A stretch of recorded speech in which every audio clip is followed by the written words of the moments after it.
Hello, everybody. Welcome back to the Bard Crawl. This is episode 13. So happy to have you all here. Also, thank you, VFlip, for the resub. Greatly appreciate it. Um, I would just like to preface this session by saying we will not be having Roland's player Dustin with us tonight, but that's okay. We still have got a hell of a stream planned for you tonight. So, the story so far. In the little town of White Crag, it used to be ruled over by a tyrannical dragon named Boraval. One day it mysteriously died, and no one knows how or why.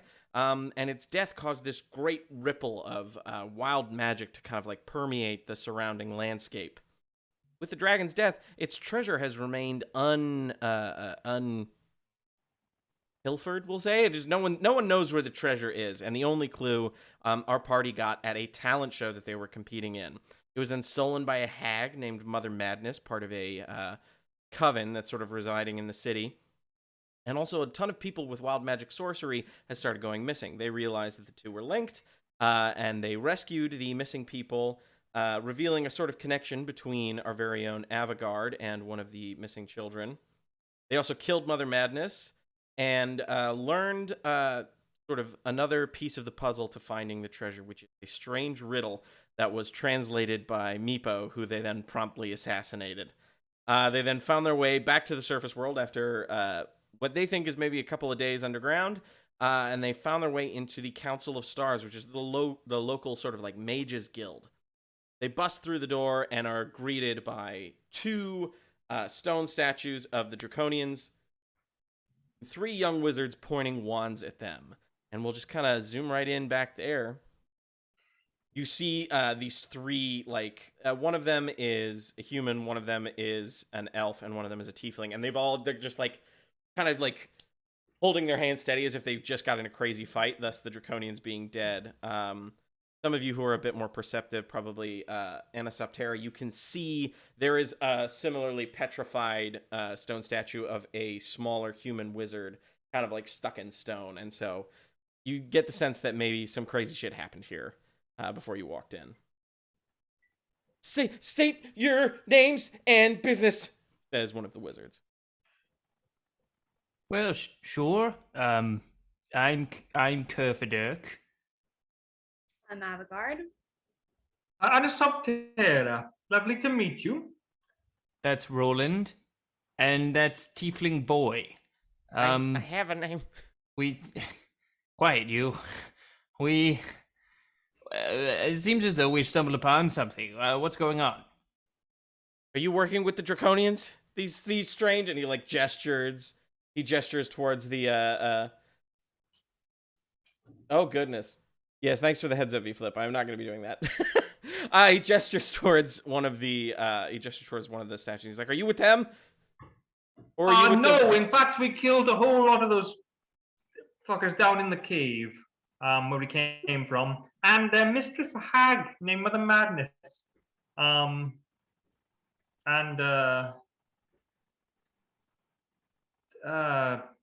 Their leader. Yes. We despise of them, the Draconics. We're on your side. Can you make a persuasion check for me? Of course. Should all of us try, or just Kerfaderk? I think we could just leave it with Kerfaderk in this moment. I think so too. He's the best. See, +8, that'll be a 22. This young human wizard just kind of looks at you and drops his wand. It's just like, oh, thank goodness. We heard from some of the other people that came through. They were the wild magic people. They said they've been missing and that you guys rescued them, and so we weren't sure if it was a trick, but you guys seem legit. Now our question is, can we trust you? Yeah. Oh, yes. And he kind of shows a patch on his wizard robes that has a wand on it that's shooting sparks. He's like, I'm part of the we're part of the Brigade. We mostly put out fires, but no. This was a bit above our pay grade, but we decided to do something about it. All right. Okay, it's just the whole Council of Stars thing really smells like a cult, something like there's something rotten in the middle. Okay, that just kind of seems like a little bit like you're overstepping your bounds here, pal. I mean, do you go to every college and say, learning, gross? That's kind of what that sounds like right now. But you didn't say no, this is the Wizard School of Whitecraft. No, you said with a council of stars. You see what I mean? You're being a little judgmental, Anisoptera. It's all right. These religious types are always like this. Don't worry. The Constellation is going to want to speak with you guys. See, the Constellation, are you kidding me? Are you kidding me? Who is your leader? The Constellation? Yeah, well, you see, because, it's a council, we're very, democratic that way. We don't like, I mean, I have opinions on the Duke, but, that's not for me to say right now. So it's a secret organization called the Constellation that has machinations against the public leader. It's not okay. Just because I don't like the Duke doesn't mean the Constellation doesn't like the Duke. We're all our own guys here. We're all just studying and learning and making punch and hanging out. Wait, back up. Punch? You say punch? Yeah, and he points to the tiefling wizard. He's like, Meryl there makes a great fucking punch. What flavor punch? Well, what kind of punch? I mostly use elderberries. Sounds delicious. Can I have some? I don't have any on me, but I could whip some up while you guys are having your meeting with the Constellation. Wonderful. That would be lovely. All right. And so the tiefling kind of sprints off, and the elf and the human kind of take you through. It seems like the room that you guys came through, that this weird secret tunnel led into, was some kind of storage room. It's filled with all kinds of alchemical ingredients and the occasional barrel of wheat. And so they lead you out, and you see this sprawling campus, and you see the telltale spires and towers of the Council of Stars, as they have basically quartered off a whole section of the city. Outside, you see, for the first time in what feels like days, sunlight. All of you need to take a moment to kind of readjust to bright sunlight, as you guys have been underground for quite some time. Christ. You are greeted with nice, doesn't it? You are greeted with the light. You are greeted with the smells of a lot of fur. Actually, it kind of smells a little bit like a zoo. And you look around, and you just see a sea of small animals and that you assume might be familiars. You see little cats and dogs running around, the occasional bird swooping through, and some young wizards kind of orchestrating them in specific fashions, kind of trying to communicate with their familiars.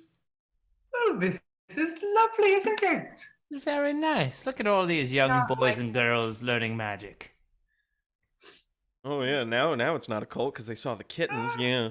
No, it still smells. I'm just saying, just pointing out, Very embracing nice. nature. We like that. We like that. They lead you towards the tallest tower in kind of the center of the campus, built of a predominantly ivory with a crazy blue stone spiral that leads up towards the top. And they open the door, and you just see a flat stone disc. And they say, okay, you're going to want to hold on to something and brace yourselves. Why?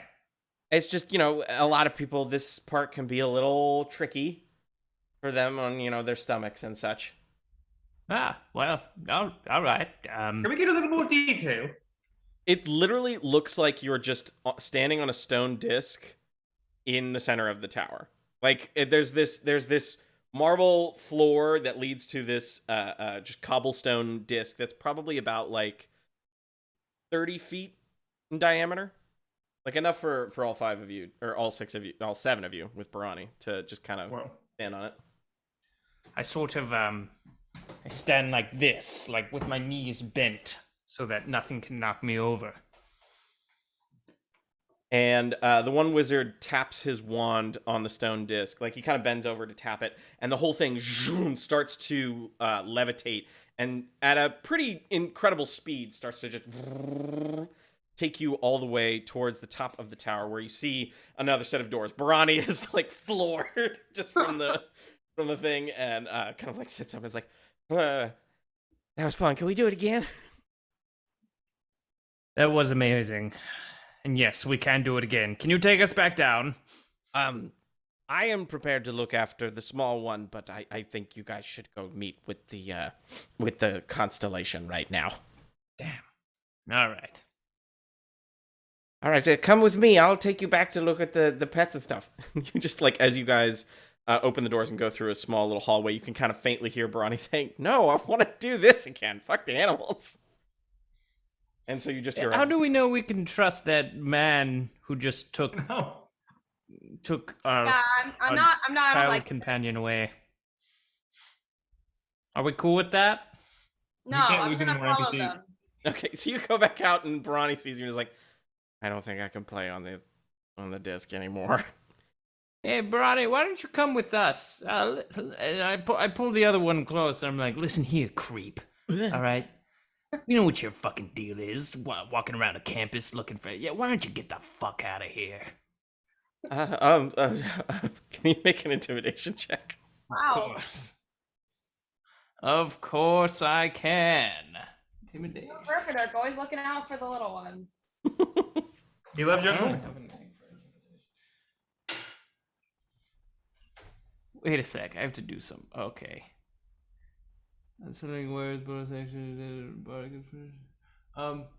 charisma check. So intimidation's a charisma check. Correct. Great. So that's going to be a 10. He looks at you and he's like, I understand, it looks like you went through a lot with the kid. I'm just doing my job, okay? I'm just doing my job, pal. All right. Do you have like a badge or something? He's like, yeah, my little wand with the sparks patch for the Oh, brigade. Yeah. Can I do- Okay. can I do a What, badge you're a for fucking Boy Scout? No. I mean, I'm like, yeah.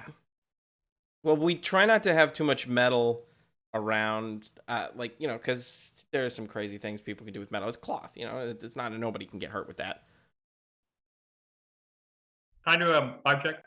Yeah. Give me a roll vibes, roll insight. That is a 25. 25.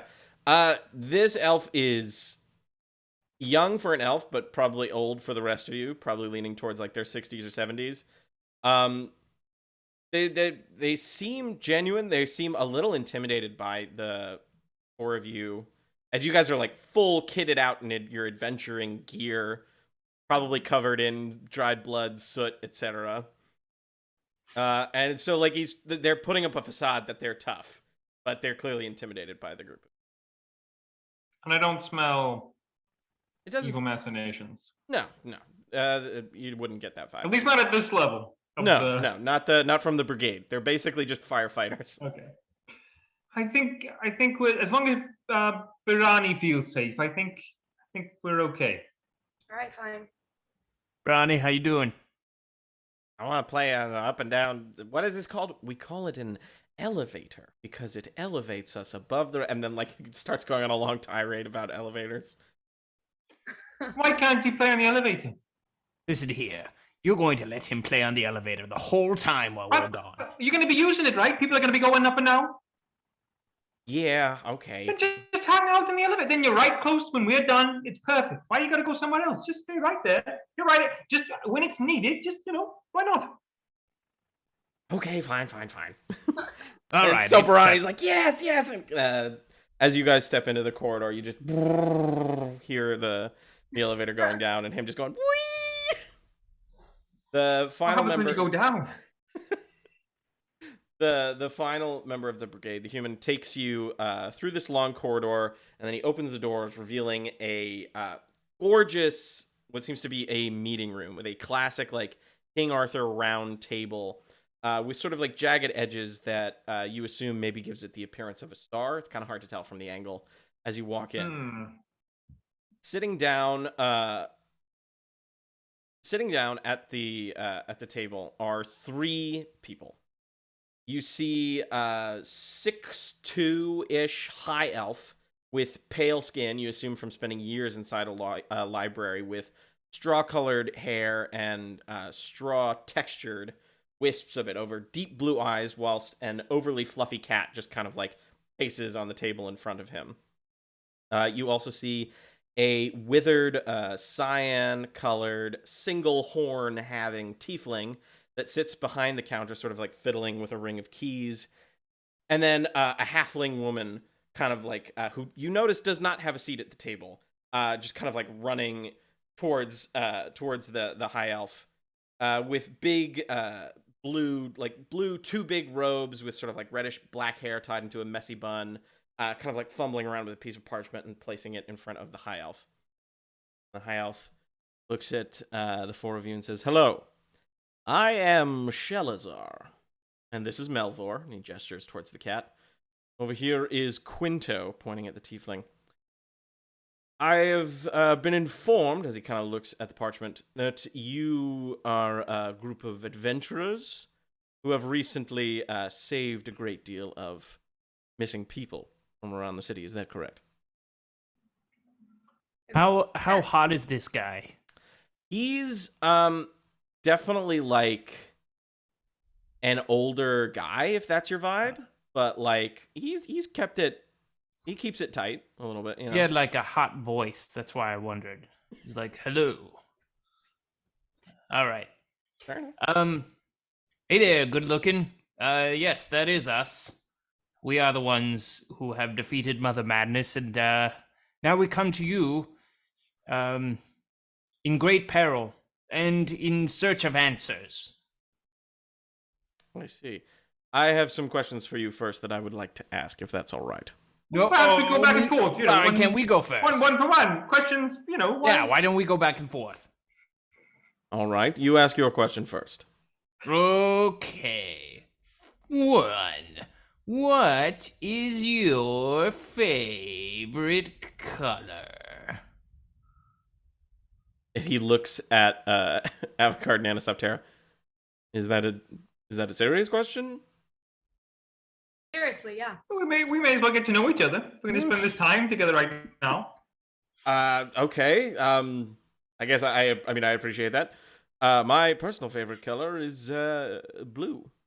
And he casts prestidigitation, and a very like specific kind of blue appears, kind of like that like classic Greek beach blue, like that Mediterranean blue, like that fucking like clear, like that nice shit. He's like, Mamma Mia. "Oh yeah. Mamma Mia blue. Mamma Mia blue." He cast prestidigitation for sparks of Mamma Mia blue. Wow. Wow. I'm afraid my question is a tad impersonal, but It's like water blue. Anyways. who is Mother Madness? You said you've slain Mother Madness? What's that? Oh, God, we've got so much to tell you then, if that's your question. You know what? No, you're very lucky. You're very lucky not to know. You don't. But you're going to want to know, because it's not the end, is it? So, how up to date are you on the Boroval stuff? To be honest, that's not really my area of expertise. Quinto, the tiefling, kind of puts Is this the same Quinto as before? No. Oh, it's just a common name. Okay. Yeah. I when you walked into the shop, I panicked and picked the first name I saw without realizing it was already a character. No, okay. I forgot about that entirely. So now it's canon that both him and the elf, whose also name is Quinto, own the shop, and it's Quinto and Quinto. Quinto and Quinto. Gotcha. So he puts the keys down. Are they related? No, just friends. One's a tiefling, one's a half elf. They're not explicitly related. Okay. The tiefling Maybe says, they're lovers. last we heard, sort of collective. They call themselves the Collective. A group of lizard folk and dragonborn and kobolds have sort of taken up shelter in the bones of Boroval and have sort of declared their own sovereignty and wish us to leave them alone. That is the last I've been updated on the Boroval situation. Right. Wow, that's sort of different than what we know, but that's very interesting. Thank you for sharing. So we, a few weeks ago, feels like longer, entered a talent competition, the grand prize of which was a puzzle box with a treasure map to tell us where Boroval had hidden his treasure. We all, for our own reasons, wanted to find this prize and map, and won it, right? someone won, and we decided to work together. Kerfaderk won, right? Yes. Am I making that up? Kerfaderk won, and then it was stolen. There was some crazy. Yes, and then it was stolen by we didn't know who. We decided to go get it back, and that's when we sort of got involved in all this crazy stuff. There were 3 hags: Mother Madness, Mama Kay, who you may know from town, who's not who you think she is, and the Night Mother. Is that right? Can everybody roll me an insight check? Should I not be saying all this? 10. Are they secretly evil? God damn. I rolled a 1. 10, 1. What'd you get, Anisoptera? So 5. 5, 10. Oh.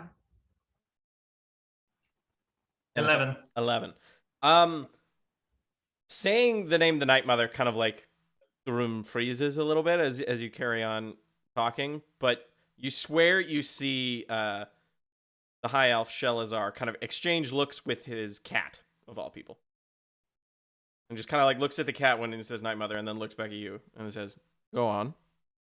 And so they're trying to do bad things to this world.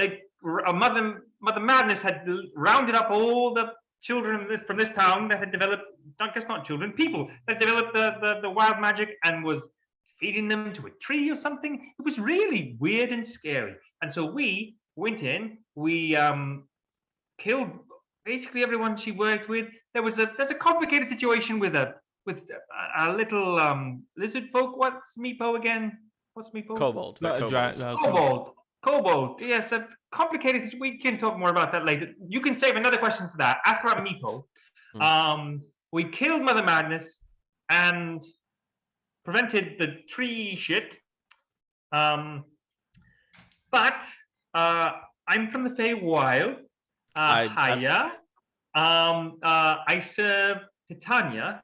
After we did all that, I had a vision from her, a dream, you see, and she explained that what we'd done was basically a win, except the Night Mother and Mama Kay could feel that it happened in a bad way, and are sort of taking big steps for revenge and change, and sort of accelerating their plans. And there's a dragon coming here.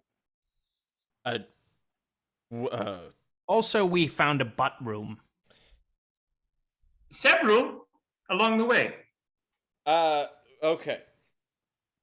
You understand that that's a lot to take in right now, right? Well, just I need a moment. Oh, wait. We get to ask another question, don't you think? And you will be able to ask it, but I legitimately and he looks at Quinto. He's like, I need a moment. Do you need a moment? He's like, yeah. So our city is infested with hags. Well, you have a map to a treasure of countless proportion just sort of on you in your pocket.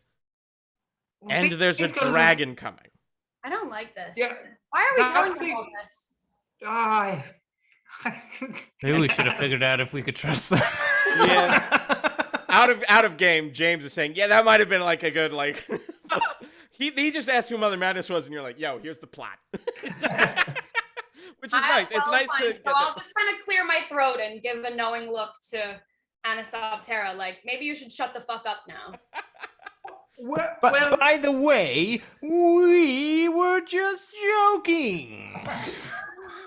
I'm gonna go Coming to you now, we are a theater troupe. We perform crazy stories, epic tales, and that was one of them. The little halfling woman kind of like puts her hand up, and Shelazar looks at her and says, Isolde, yes. These are the group I was telling you about. I can corroborate. I was there when at the talent competition. That was on my day off. And he's like, yes, whatever. He said that was on my day off. They're called the Fuckless Four, I believe. That's right. And I forgot an important detail about the map. We had to trade it. We had to trade the box for information.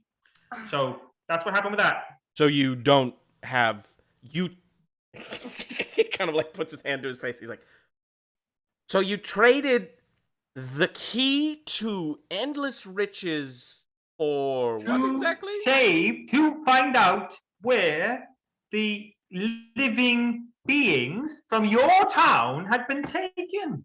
So really, what's more valuable, lives of living beings or treasure?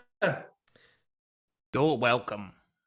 Anisoptera, I need you to make me a deception check. You really want me to make it? Because you're the one who said it! I know.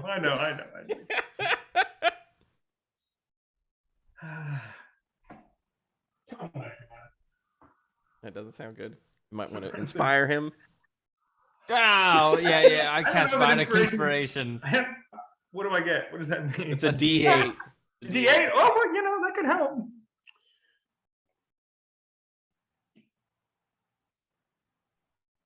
I rolled the max possible inspiration, Nice. which makes it a 10. That means I gotta roll. All right, hold up. V-flip, to answer your question, I'm gonna say no. So Shelazar looks at you and says, honestly, that is a noble reason to trade something like that. I believe now is your chance to ask us a question. Who wants to take Who's in charge here? We are. And Quinto and I are the current members of Constellation. One of our other members is currently off doing some experiments elsewhere. Expand on that.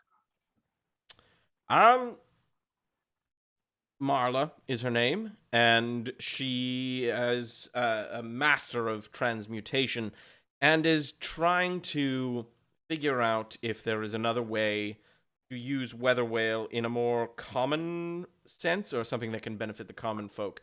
We have discovered its properties can enhance all things magical, but the material itself is quite brittle, so it's not good for construction, and she's trying to see if there's a way you can magically like you can build a house out of weather whale and make it magically protected.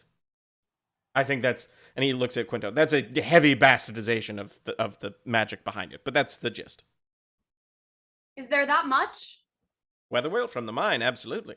We get some from the Sellers Guild. We managed to get some, and occasionally we trade our services with the Duke for bits of weather whale as well. Weather whale as well. Try saying that first. Right. Also, what is your second favorite color? I think it's his turn to ask, right? I believe we've earned a question at this point. Oh, right. Sorry. So, Same. hags in the city. Treasure possibly findable now. And dragon on the way. Here is my question. I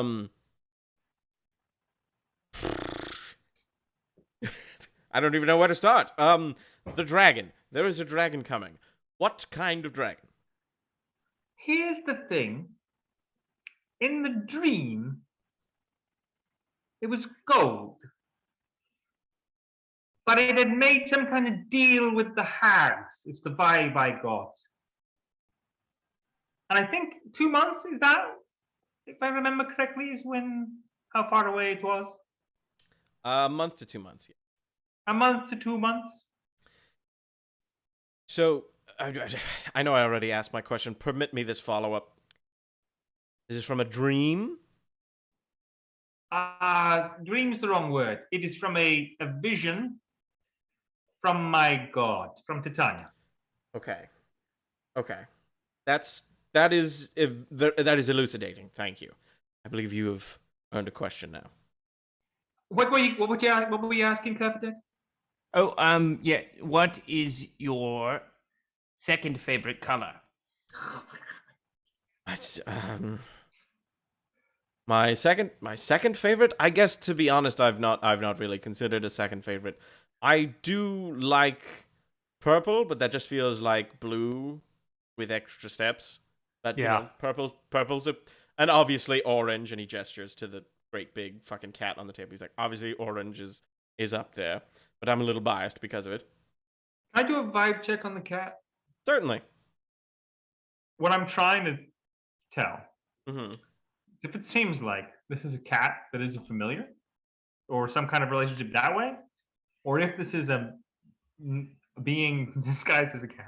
Gotcha. That's what I want would to know. say then not a vibe check. Give me a nature or animal handling, whatever you're better at. And also, if I may ask a follow up to the color question, It's a 14. 14. Okay. how do we feel about the Night Mother? So, for you, Anisoptera, for the cat, Yes. you can tell it is a fey creature, which would lean heavily towards the possibility of it being a familiar, because familiars are usually fey or fiend. Okay. That's nice to know. Thank you. How do we feel about the Night Mother? The Night Mother is I don't want to say old wives' tale, but definitely sort of a cautionary tale. You know, sort of when you're training young spellcasters, you always say, "Hey, knowledge is important. It is always, eager to learn. Being eager to learn is one thing, but don't trade important things for knowledge, such as your soul or your name or your memories." The Night Mother is sort of an old tale in these mountains of, an old woman who calls herself the Night Mother and will trade unfathomable knowledge and secrets in exchange for some terrible things, I'm an older gentleman myself. I've never seen anything. I always thought it was just an old tale, but if what you're telling me she's part of she is a hag and part of a coven, I mean, they can live indefinitely. So that is troublesome news. Isolde, and he looks at the halfling woman. He's like, Can you go down to, I think in my personal library I have some literature. Would you possibly find that for me? She says, Of course. And she kind of like scurries out of the room. So let me clarify. Until 2 minutes ago, Night Mother was previously supposed by your Constellation to be a legend, essentially. Well, not just us, just kind of in general. Like I had heard of it. I trained over in Raven's Roost, is where I first learned magic, and it's a tale there as well. So I it's a good teaching tool, I think, that kind of story. In the same way, like, myths can be. Like, don't fly too close to the sun. Like, Bingo, the Aarakocra who didn't have wings and made his own out of wax, and then he flew too close to the sun, and that was pretty bad. I want to do an insight check to see if you just made that one up. Sure. And if the answer is no, then Bingo is. I got a 3. Bingo is canon. Bingo is canon. Bingo's think. canon. With the And 3 Bingo bingos. was his name-o. And Bingo was his name-o. Indeed. That was the sound he made as he flew too close to the sun. But yes, to answer your question, before this, it was simply a myth, I thought, at least. Well, if you would do us this kindness, we received a riddle, and we'd like to know what you would make of it. I do love riddles. First, should we huddle first? Should we huddle? Yeah, can we huddle? All right. I don't know. I'm starting to kind of trust this guy. He's got a handsome voice. Why? I got really swept in too. I was so Like, at suspicious this on the way point, up, we and just then give he's him very everything. disarming. Do we really need his help? We already know kind of what we think the riddle means. What is it? Okay, so we have to go to the mountains, right? Yeah. And then we have to go to a specific point in the mountains. And then we have to go to hell. Or else the Right. hail tooth will kill us. What's a hail tooth? That's the dragon. We'll That's the probably icy know when dragon. we see it. A dragon or snow. Could be anything. That's what they call Boroval, right? Boroval is draconic. Its translation into common is hail tooth. Oh. Oh. Or meaning hail, a vowel means Two. Oh. maybe that's reversed actually. It is the other way around, actually, because the way Draconian works is kind of like French, where the subject comes before the adjective instead of in English, where it's the other way around. And board sounds like tooth, and a vowel sounds like hail. So then, Well, I don't know. How do we know if we can trust this guy? How do we figure that out? We don't. All right. Do We we just just- say What? fuck this dude? if we make our questions, But why we came here? Why? Out of curiosity? no, because we're exiting this way, and they said, "Hey, will you talk to us?" I think it's worth telling them the things to look out for, because if the town's going to be overrun by an evil dragon trying to kill them and a hag and things, I think they should, to defend the people, they should know that much. Now, I'm happy to admit that I just got swept up. He's so charismatic, I couldn't help myself. I think if anything, we should try to find out what their intentions are against the Duke and in general in the town without Yes. giving them so much they're clearly very greedy. We really don't need to let them know where this treasure might be. Yeah. All right. Yeah. We won't say anything about the riddle. I already said something Give them about a the riddle, but you just have to make up a fake one. All right. Fuck. Okay. You got All this. right, You break. got this. Thank you, So patient. my question for you, good wizard, about I'm going to stop you right there.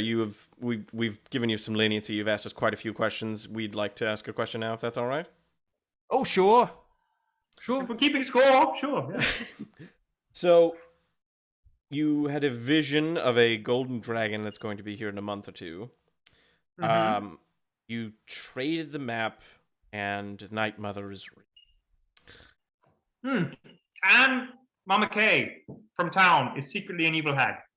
Who is that? She runs the thing.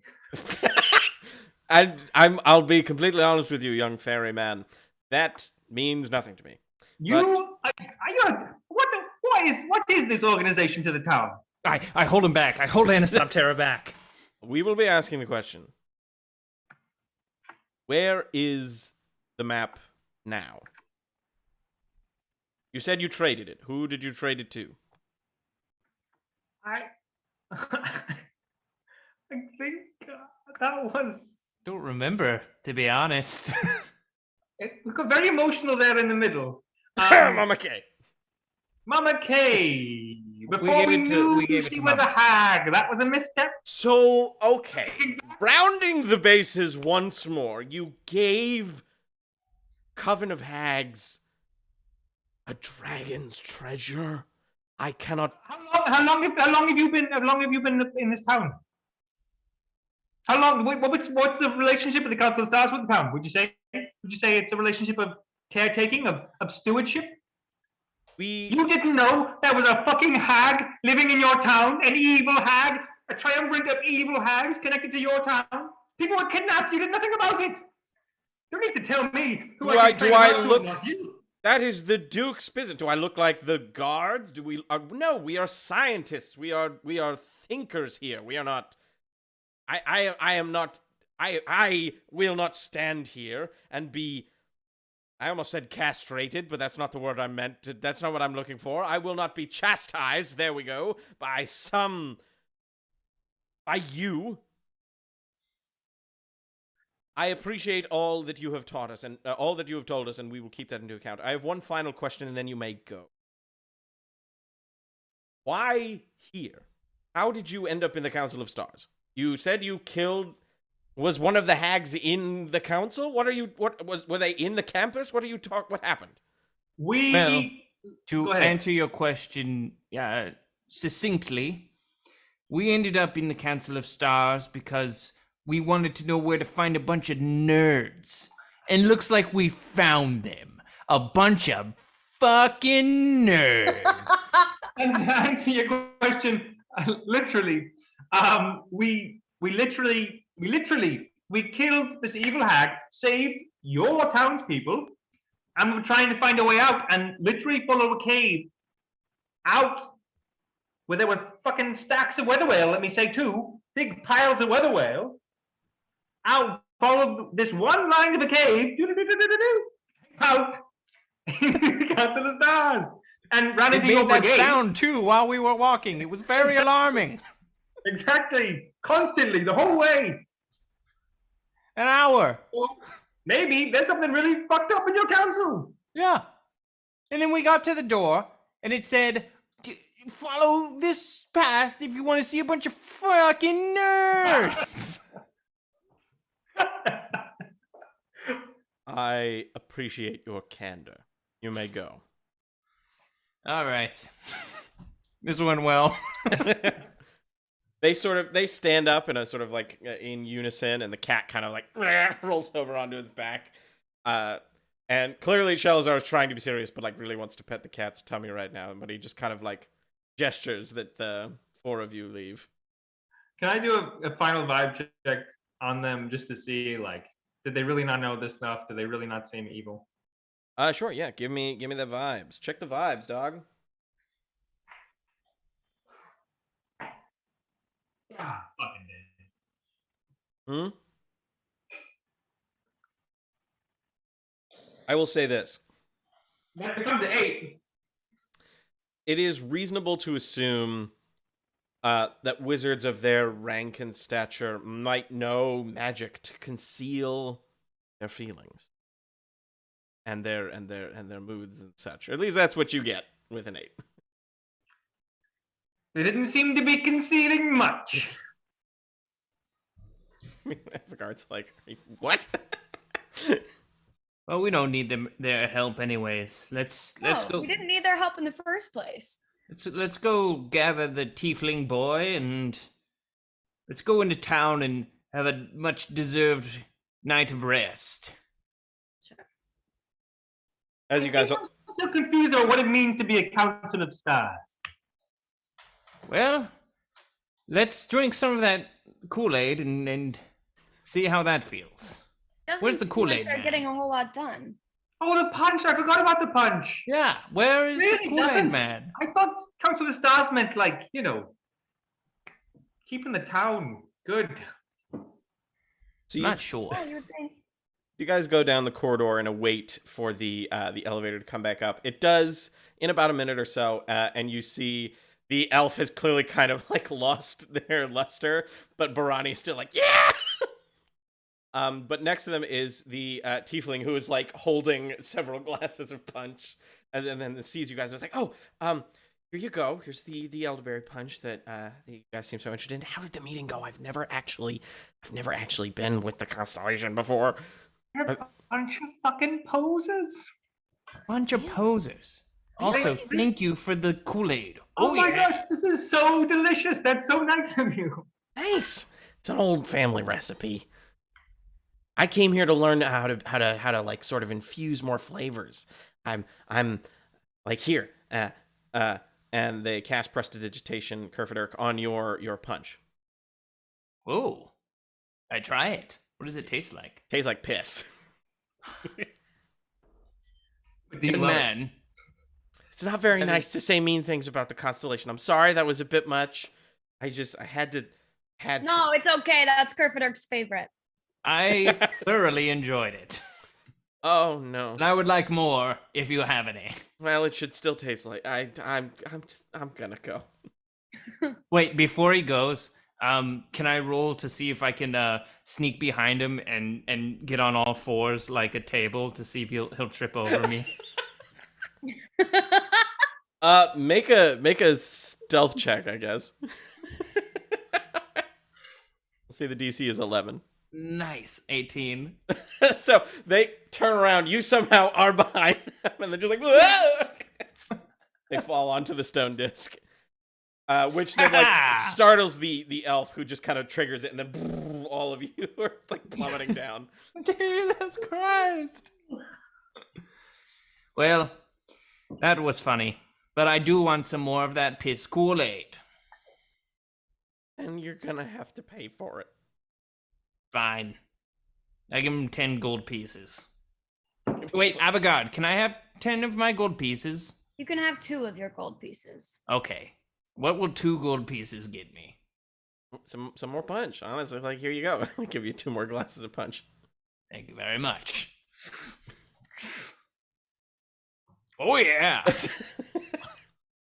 All right, you are escorted off of the Council of Stars campus and are led into the city proper. What do we want to do, gang? Roland looks at the three of you and says, I gotta look, I love you guys.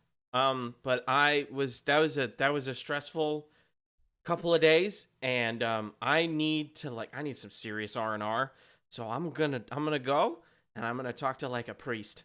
But when I get back, we'll be just as the Fuckless Four has always been. Are you sure you don't want us to come with you? I'm good. Tempting as it may be to have company, I need some alone time, and I hope you You've respect met that. very many human priests. It might be edifying. You sure? I'll be. You know what? I'm setting up a boundary, and I would like you guys to respect that. That's Okay. Have fun with the voices in your head. And he just kind of walks away.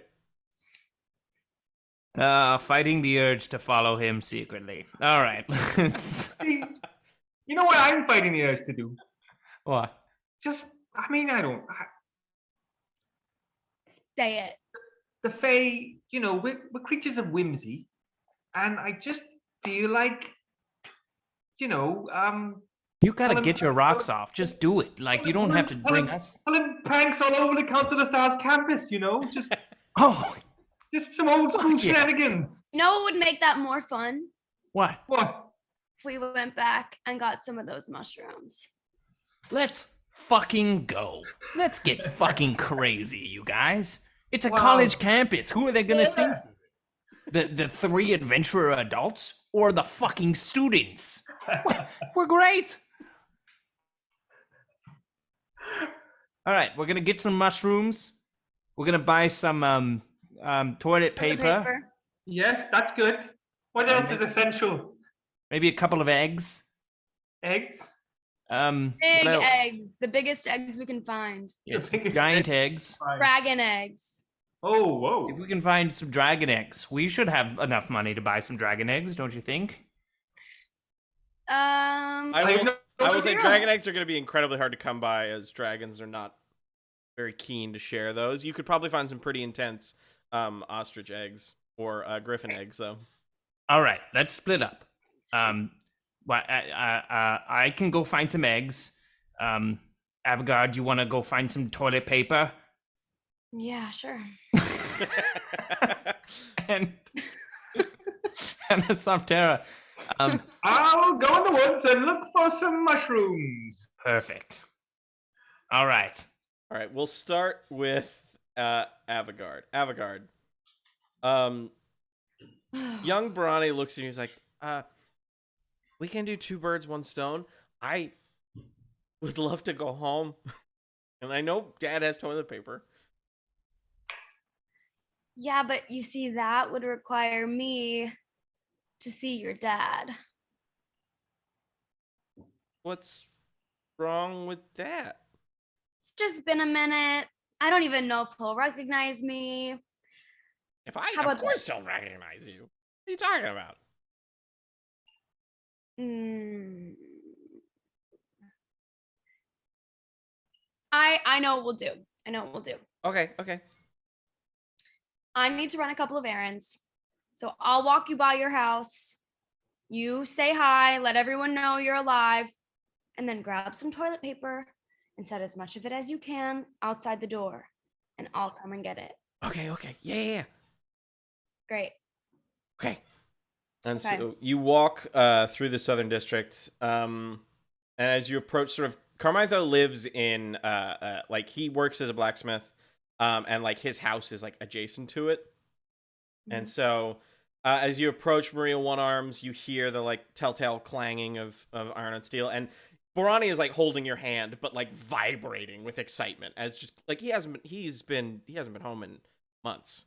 And, as you get, like, maybe, like, 100 feet from there, he just bolts, like, out of your Okay, hand. wait, but before he bolts, grab his shoulders. Okay.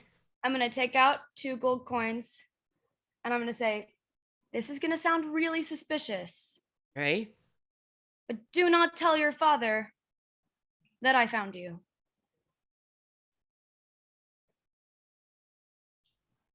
Can I ask why? Yeah, you can ask. Okay.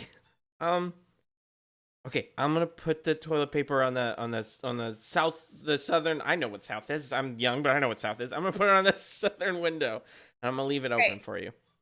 All right. Just Okay. Fist bump. Okay. He fist bumps you, and like you can tell he's a little like weirded out or uncomfortable with keeping a secret from his dad, but he trusts you, he cares about you, so you see him as he runs off, and you hear just like you hear Carmitha just say Barani, and then like just heavy sobs as like he's just like and like he goes and Maria, who's the head blacksmith there, like he like goes to her, and you hear like how close do you get? Like, do you look in on this, or? No, I'm probably not gonna watch, but I might listen. Okay, so you can hear basically like the whole thing is like, it's my son is home, like just classic, just like he's excited there. There's clearly so much love there, and you at one point you just kind of hear Barani go, I really gotta go to the bathroom, Dad. He's like, okay. And then you hear like, don't follow me, Dad. And after a couple minutes, you hear sort of like the shook, like a window opening, and you maybe pass by and see like 4 or 5 rolls of toilet paper. Great. That's awesome. I'll stick those in my pack, but I'm also going to head to the nearest tavern and steal a bunch from the public bathrooms. Okay, can you give me a sleight of hand check for that? Great. See how much you get. What even do I have? Let's see. Okay, let's do 10. 10. You managed to. The bathrooms are surprisingly full when you go. So you managed to get like 2 more rolls. So you've got like a pretty decent stack with you. Cool. We are now going to pivot to Kerfaderk, who I believe is getting eggs. Is that correct? Yes, I'm looking for eggs. All right. And you didn't get money from Avigard, right? No, I have is- no money. I start by walking down the street, shouting, does anyone know where I can find some eggs? I need some eggs. Eggs. Who do I see? Can I see anybody that I can just be like, where do I get the eggs? Yeah, can you give me just a perception check? Of course. 7. 7. You're walking around, you're doing your thing. You see a sort of portly human gentleman with sort of like not salt and pepper, but like salt and paprika. He's got a sort of like white bespeckled red beard, and you see him, and he looks a little familiar, but he's the first person you see on the street. Good sir. Hmm. How are you? I'm great. How are you doing? I'm good. I'm looking for some eggs. Do you know where I can find any eggs? Oh, yeah. I can get you some eggs, but I mean, you're a very talented fellow. You won that competition. Do you? I tell you what, I will get you these eggs for you. How's that sound? That's perfect, because I don't have any money. You don't have any money. Ah, I got nothing. that is a shame. Would you like to make some money? Oh god. Sure. Of course. Fabulous. All right, you come with me. I'll get you some eggs. And he leads you through a couple of streets, and over top it says Oscar's Eggs. And he kind of This is perfect. hey, we got the best chickens around here, let me tell you. And he like kind of knocks on the window, and a goblin opens the window. He's like, "What can I get you?" He's like, "Just give me about how many eggs you need." A dozen, and then maybe 2 big boy eggs if you got them. All right, just give me a dozen chicken eggs, and we'll take two of the big griffin eggs. And just bill it to me. Don't you worry. Come here. All right. Here you go. Yeah, your griffin eggs. Thank you, sir. Thank you so much. All right, now, and you are such a kind gentleman. Do you remember me? Do I remember you? No, what? I don't. Ah, well. And he sticks his hand out, and clearly knowing that you can't shake it as you're just full of eggs right now. And he says, "The name is Oscar Downsong. I'm currently in the running to be the highest bidder, and I just gotta say, I heard what you did to them for them missing people, and I really appreciate it. And do you mind if I hit you up for a favor sometime soon? Like what kind of favor? Like the kind of favor that pays money and nobody gets hurt kind of favor." Yeah, sure. All right, here is my card. When this glows blue, I want you to come right back here to Oscar's Eggs. How's that sound? Yeah, absolutely. Would I be able to bring friends, or is it just me? For the more the merrier. Oh goodness, I would love it. I hear you're rolling with a fun crew lately. Is that true? Yes, we're fuckless. All right. Have you fucked? Can I be honest with you? Yeah, please. Oh yes. Wow, what's it like? It can't. You know what it's like. You know what it's like. It's like venison. Even when it's bad, it's good. Because pizza doesn't exist. I'm gonna do an inside check to see if he's actually fucked people. Sure. It's an 8. It's an 8. This dude's fucked. Nice. Now remember, when that glows blue, I want you to come right back here. All right. Sure, and thank you very much for the eggs, good sir. Anytime. You enjoy those eggs. I will. All right, I head back to the rendezvous. Alrighty. We obviously determined. We are now gonna lean in on Anisoptera. Anisoptera, what would you like to do? Go into the woods and I'm looking for some shrooms. Righty. Give me a nature check. See the quality and quantity of shrooms you shall find. Surprisingly not as good at nature as you'd think. And yet, T20. Oh shit! Alrighty. You manage to, as you're kind of going around, you see what looks to be some kind of what do you call a group of gaggle or a bushel? A colony. There it is. You find a very robust myconid colony of all kinds of little fungi and funguses, and you're able to pick out. What are you looking for, I guess, in a shroom? I think what we're looking for is a good time. A good time shroom. All right. You managed to find enough shrooms for the three of you, and basically you find enough for either the three of you to have a good time and for two other people to have a good time, or you have enough for two of you to have a great time. Okay.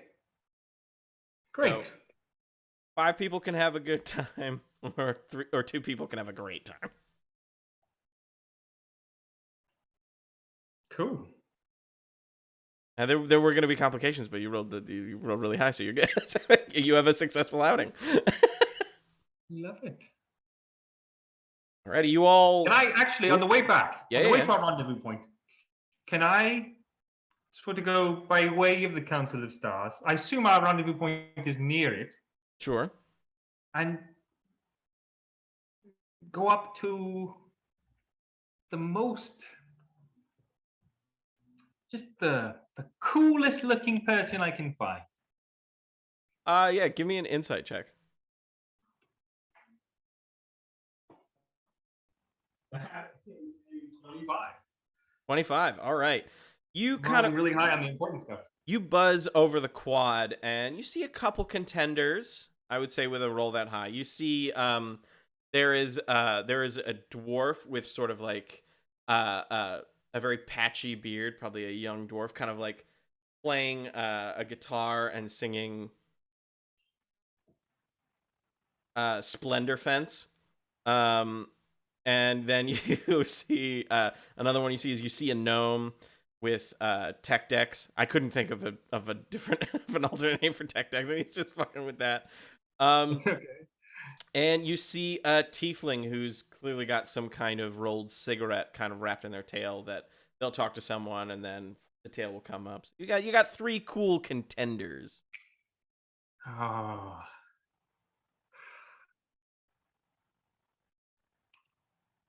Which one's the coolest?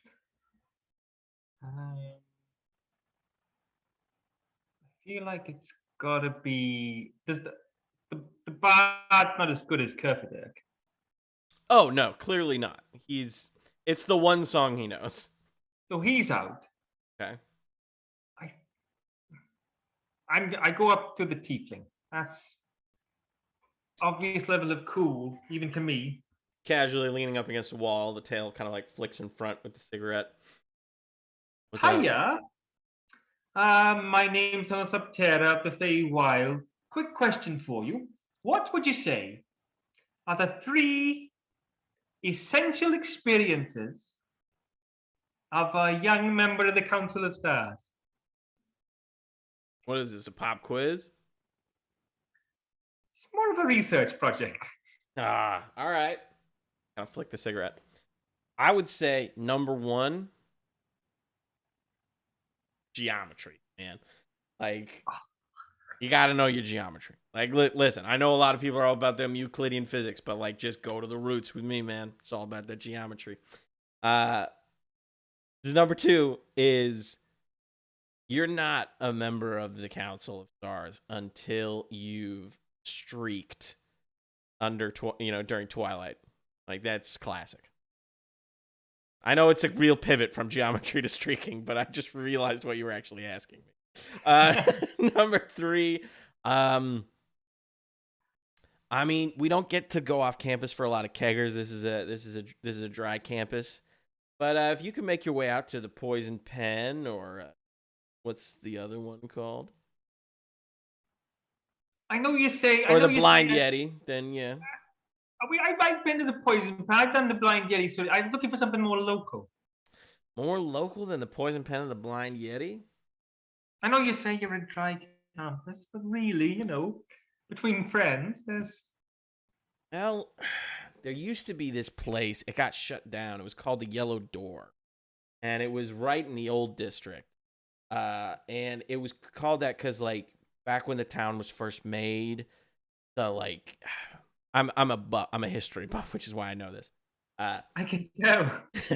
So, like, originally the town, like, the first guy who built homes here really liked the color yellow, so all the doors were yellow. And it had one of the original yellow doors in pretty nice condition, but the place is shut down and foreclosed. I think the door was stolen. Like, I don't even know. Okay. Thank you. Follow-up question. Where did the professors live? Like the Elf? The faculty live. Ginger cat? Oh, you mean like the top? You're talking like the Constellation? Yes, that fellow. They have they're past Skid Row. They're on Penny Lane. Like way north on campus. Okay. You can't miss them. Big lavish houses. Thank you very much for your time. What was your name again? It was Parkland. Parkland. Lovely to meet you, Parkland. Thank you. Is the tech deck gnome still there? Yeah, he's kind of he's just futzing on the. Flip over to the tech deck gnome. Hiya, my name's Anisoptera. What would you say, if you don't mind my asking? What's your name? June. June, lovely to meet you. What would you say are essential experiences to being a young member of the Council of Stars? Geometry's a must, man. Like, you gotta like. I know a lot of people are all about that non-Euclidean physics, but you gotta get your geometry on. Okay. Wait, do you know geometry? It's a strain of weed here. Of course it is. Of course it is. Wow, you saved me a lot of trouble with that one. Thank you. Thank you, June. No problem. And then there's another classic is you gotta try and sneak alcohol on campus, right? It's a dry campus. There are all kinds of wards that will just turn the alcohol into cider if you bring it on campus. But that's really a mark of like how clever are you if you get alcohol on campus. Okay. And then you gotta shit in a mailbox. Well, Any mailbox will do. one more question. Sure. Does the Council of Stars have a mascot?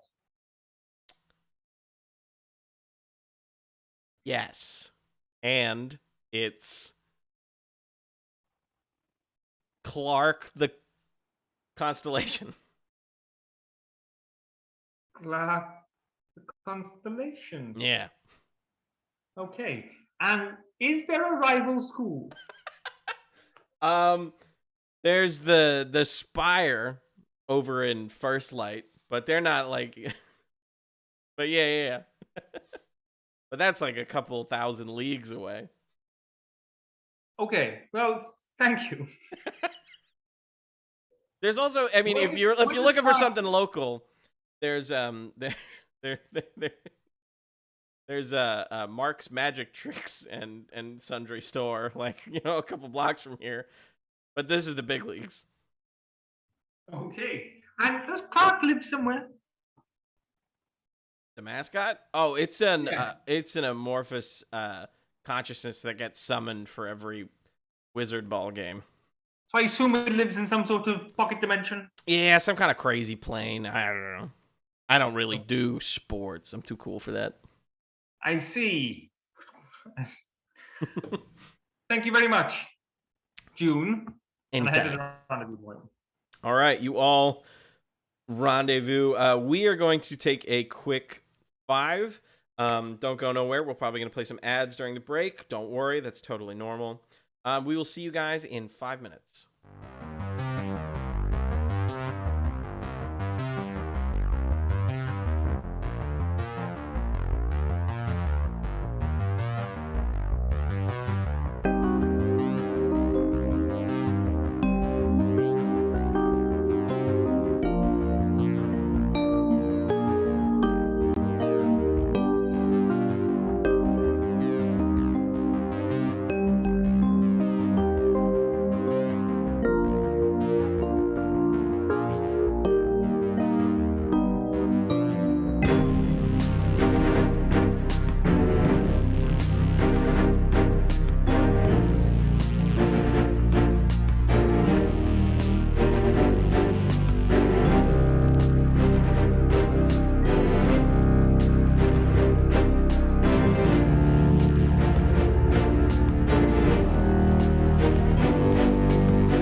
Yeah, I hear you. Rough and cool than the doctor. All right, we are back, ladies and germs. So you guys managed to rendezvous with your toilet paper, eggs, notes, and shrooms. It's probably, I would say around this time, it's like dusk, definitely. Probably like getting towards the evening, but not quite sunset. Anisoptera, you got the stuff? Oh, I got the stuff. Fuck Sure. yeah.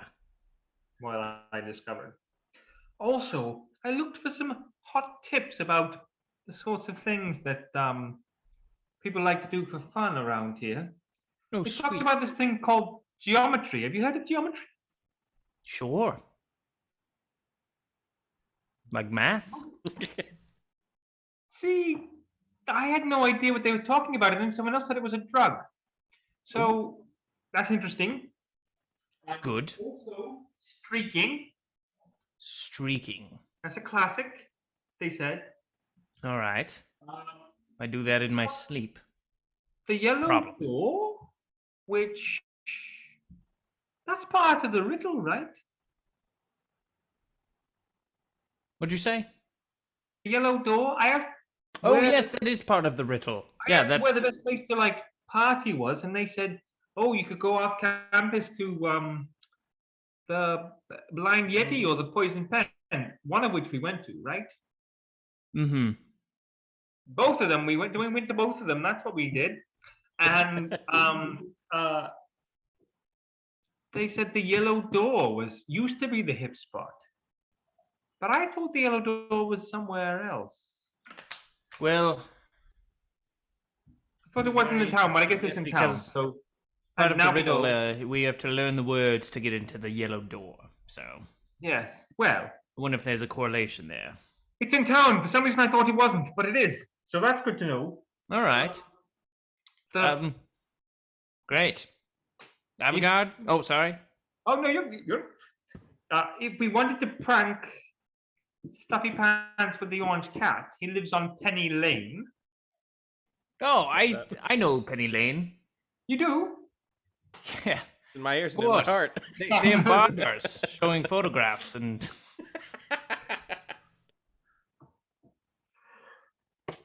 Well, so if we want to prank him, that stuffy old goat.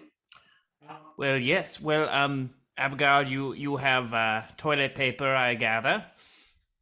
Also, if we want to get Fantastic. in with the youth on campus, if we sneak alcohol in, that's a Okay. win. All right. Sneak alcohol in. Did you get the shrooms? What? You got the shrooms, right? Oh, I got the shrooms right here. Oh, fuck yeah. All right. Uh, Well, I got these eggs. I have a dozen chicken eggs and 2 Nice. griffin eggs. Whoa. And How- yeah, I got them This is for so- free. Can you I believe was it? gonna ask, this is so many eggs. What did it cost you? Nothing at all. We just owe a favor to a big man. He's a big man with a beard. He has What sort is of like he doing? ruby beard hair, like ruby red beard hair. He was very haggardly. He was rubious and haggardly. What kind of favor do we owe this man? I don't know. A kind of favor that's yeah, he didn't specify, but I said yes. Well, I can't imagine any way that goes wrong for us in the future. I think we'll be just fine. Also, the school does have a mascot. I know you were wondering. It's, Yes. I think Constellation is the word I've written down here. Is that the word I've written down here? Clark the Constellation, yes. Stands to reason. He lives in a pocket dimension. Well, here's what we should do. We should go onto campus. We should wreak some havoc, and then take half of whatever we have left, go to Penny Lane, and fuck this motherfucker's house up. I think that's great. I think But we're just fucking it up with toilet paper. We're not like actually vandalizing, right? Yeah, no, just toilet paper, and I'll save a griffin egg for his house too. great. I think if we could sneak some alcohol in to give to the students, they might think we were. Oh yeah, sure. No, Spread we're the not word giving about how alcohol cool- to minors. We're not doing that. But I mean, these are mortal arbitrary rules, right? They don't mean anything. These things, age about. Yeah, it's gonna be fun. Avigard, don't be a narc. Avigard, the known criminal of the group. We're in trouble if that's. I just think it's a little creepy. It is certainly very creepy. It is. Do you know how Kerfaderk feels about young boys? Yes, everybody knows that I am a lover of young boys. So I think if they know that I treat young boys that way, then they'll trust me as a person. Bring them cheer with gifts. Well, I do happen to have a water skin on my person filled with rum. So perhaps we can sneak that in and give it to some kids. Great. All right, should we take the How shrooms? was your adventure, Avigard? Did you find what you wanted? Get the TP? Yeah, everything's good. Borani is home sweet home, so we don't have to worry about that anymore. Who's Borani? Yeah, exactly. He's probably. I liked his company. I really did. He's so much safer not near us. He literally. There's almost not a more dangerous place for someone to be than hanging out with us, which is a shame because we invite people all the time. Yes, we do. Nobody ever joins us. No, they do. They do. And then they die. Oh, yes, that's Either correct. you kill them or they explode. Maybe in We like are 10 years chaos. we can circle It's back hard and to put invite Meepo on. him. Meepo's a special case. Meepo, you can't. I'm sorry, out of character. You guys wanted Meepo to. You set Meepo up to fail, and he fought the odds, and then you killed him anyway. Exactly. It was like. I'm not. Never mind. Meepo shouldn't have crossed us. I feel like everybody that's died in our company had it coming. I disagree. And Timothy Bobbins did not have it coming. No, perhaps it was just fate. I don't see what we could have done about it. All right, should we take some shrooms? I think that's a great idea. So how much do you have? Well, I have enough for 5 people to have a good time, or enough for 2 to have a great time. Now, I'm going to assume that math is based on sort of normal-sized beings. Being as I'm quite small, I think we could all have a great time. That's Yeah, I think so. Sounds wonderful. Let's do it. okay. Here we are. All right. I'll divvy it up. I'll give what I think is a good amount to Anisoptera, and then cut in half what's left and split it between Avigard and myself. Right. You all imbibed. You all take the shrooms. Yeah, why not? I think the answer is yes. Righty then. Right. I need all of you to make a wisdom saving throw. Pause. I got nat 20. God damn, Avigard, you are in charge of this trip. I got a 17. I'm like being enlightened on this trip. I am experiencing enlightenment. Anisoptera, what did you roll? A 24. God damn. Kerfaderk. I got a 17. 17.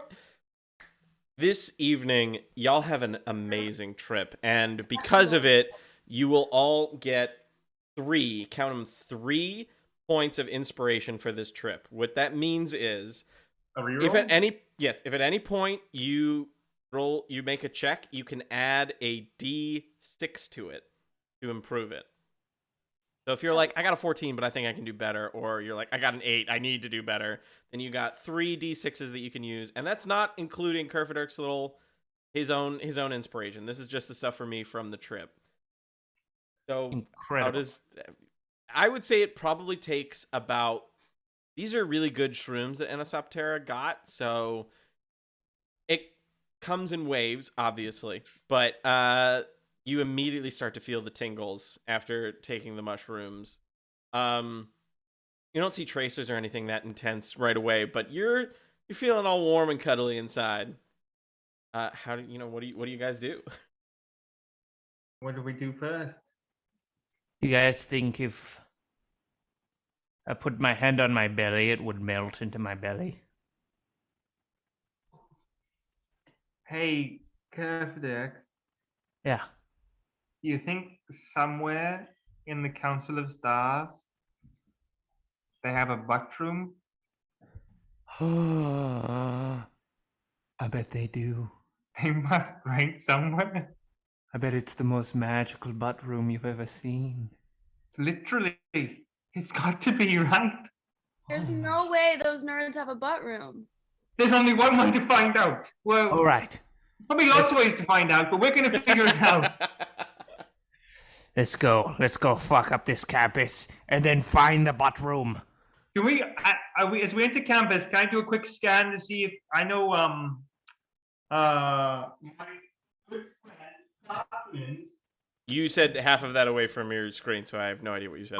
my good friend June told me about the magic wards and whatever that remove alcohol. Can I make sure as we enter there's not going to be something that's going to take away these good vibes? Sure. Make me an Arcana check. Okay.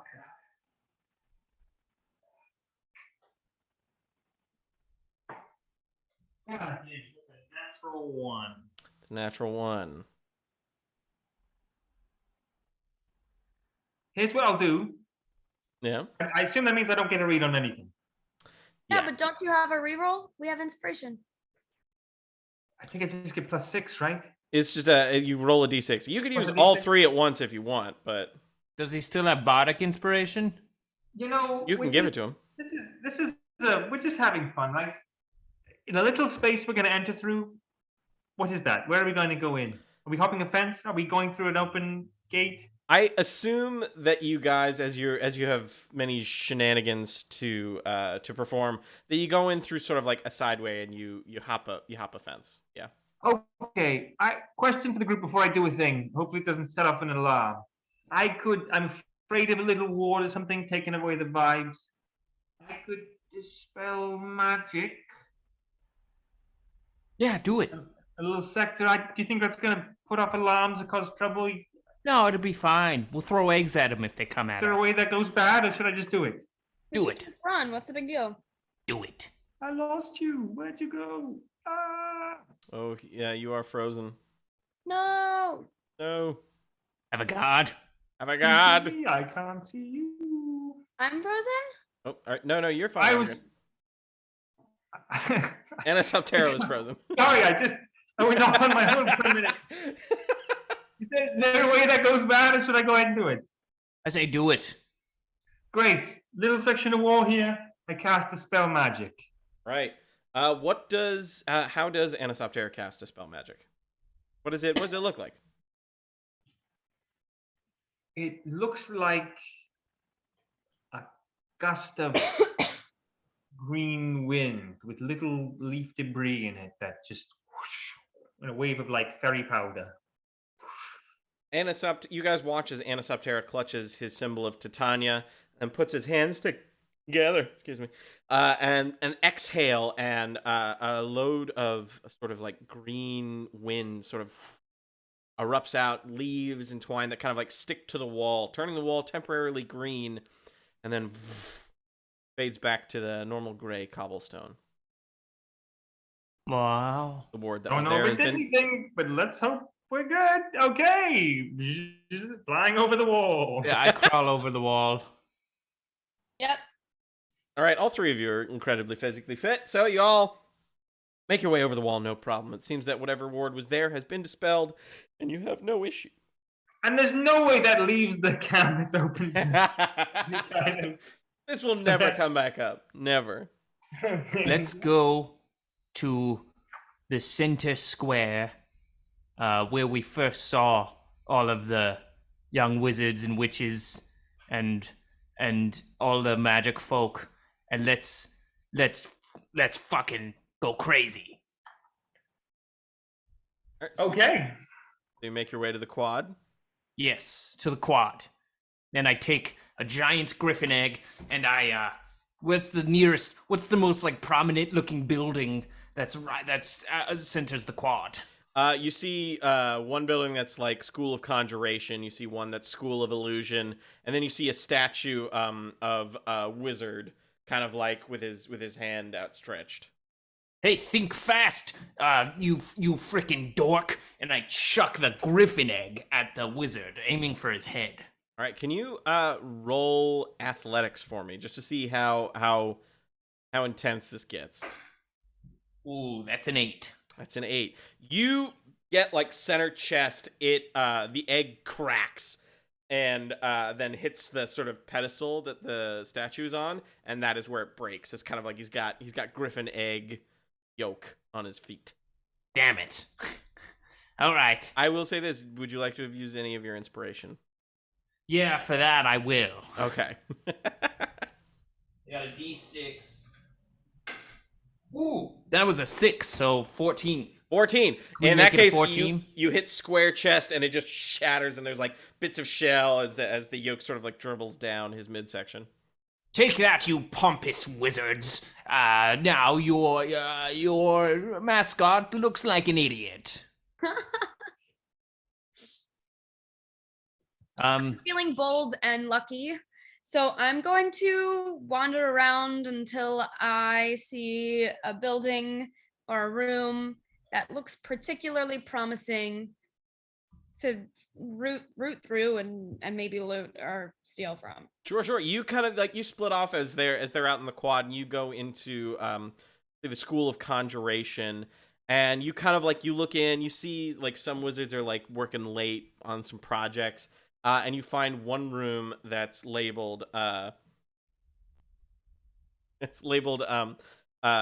untethered familiars danger. Oh fuck yeah.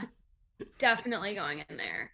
I'm not a big fan of small animals, however, but I'm on drugs, so I'm gonna use my thieves' tools to open that door. All right, can you give me a thieves tool check? So roll a d20 and add 3 or 6 if you have expertise in thieves. I don't remember. I don't. And so it's 4. Or total, would you like to use one of your inspirations or multiple? Yeah, I think I'll use one. All right. A D6. Mm-hmm. Okay, so 8. 8. Okay. It takes you probably a lot longer than you're used to, but you manage to get the door open, but you hear a sort of like ding ding sound as you open it. Can you give me an Arcana check? Yeah. Ugh, terrible. 6. 6. You think you've maybe heard that before when you've gone on heists, but you can't remember what it means. But otherwise, you open the door and you see in several cages a great deal of animals. You see birds of various types, from like owls to hummingbirds. You see small creatures like frogs and toads, as well as more mid-sized ones like dogs and cats. Probably the biggest dog you see is like a golden retriever, the smallest being a pug. You also see... I don't like dogs. I'm looking for a salamander. A salamander. You find kind of like nestled over on the left, you see a few crabs and 2 salamanders. One that is bright red and one that is sort of like black and yellow spotted. I'm gonna give the black and yellow one the look. And it looks back at you. And I'm gonna unlock it. Okay, can you give me another thieves tool check? Yeah. Damn it! Okay. 8. 8 total. This one also takes quite a while, and as you are in the process of it, a sort of half-orc wizard in a red robe kind of leans in and says, "Hey, what are you doing here?" At this moment, we're going to pivot back out to the quad. Anisoptera and Kerfaderk, after you've thrown the egg, what are you guys up to? I'm gonna take a shit in the town square. I'm gonna take a shit in the campus square. All right, taking a shit in the quad. Give me a constitution Constipation? check. A constitution check, because it's like your body. You're trying to control your body to the point where you can take a shit on command, I guess. Sure. Why are you? Anisoptera, what are you up to? Oh, it's a 3. I'm gonna use inspiration on that. Okay. Oh, another 6. 9. 9.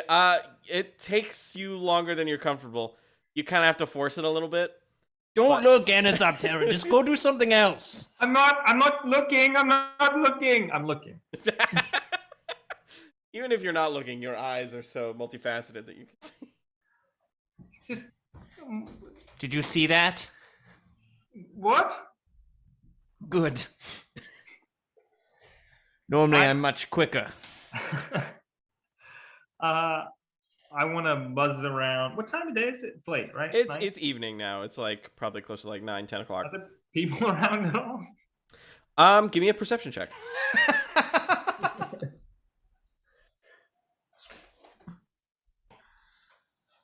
That's a 13. 13. There's no one in the quad, but during Kerfaderk's, we'll call it the long shit. You kind of are buzzing around and you see there are like two people coming out of the illusion school that stop and watch and are just like, oh, what do we do? And one of them runs back inside and the other one's just kind of frozen, staring at Kerfaderk's shitting. You there. Come here. And so is that the only person around? That you can see, yeah. Okay, I buzz up to them and say, "Hi, can you tell me where to find geometry?" Like geometry? Yes. I think you'd have to get it from Cashew Joe. Where can I find Cashew Joe? He's over on Skid Row. Cashew Joe on Skid Row. Yeah. Not Oh, quite that's on Penny the way Lane, to but Penny Skid Row. Lane. Fantastic. Is there anything I need to say to find Cashew Joe? Just, hey, Cashew Joe, I'm looking for geometry notes. Can I Hey, go? Cashew Joe, I'm looking for geometry notes. Yeah, you can go. Yeah. Okay, thank God. It just runs back into the illusion school. Coming back to Avigard, you see this half-orc wizard kind of looking at you. He's like, hey, what are you doing? Okay, I'm gonna cast darkness. Oh, shit. All right, just suddenly the entire room, because it's not a very big room, but it's completely encapsulated by the darkness spell. And you just hear him go, I have dark "Oh, shit." vision. Fun. Yeah, well, darkness is different. It's magical dark. So what? I can't see either. That is correct. Well, at least I have this salamander. Correct. I would say in that you're able to like just bust the lock open, grab the salamander. Can you just make me a flat D20 roll? We'll say Yes. if it's 11 or higher, you get out of the room without running into him. Okay. Sorry, my laptop was dying, so I had to move. You're good. You're fine. 11. 11. All right. You barely managed to squeak by as he's like, hey, what's going on in here? You hear him sort of like chanting something in an arcane tongue as the darkness dispels. Can you make a stealth check for me, please? Yes.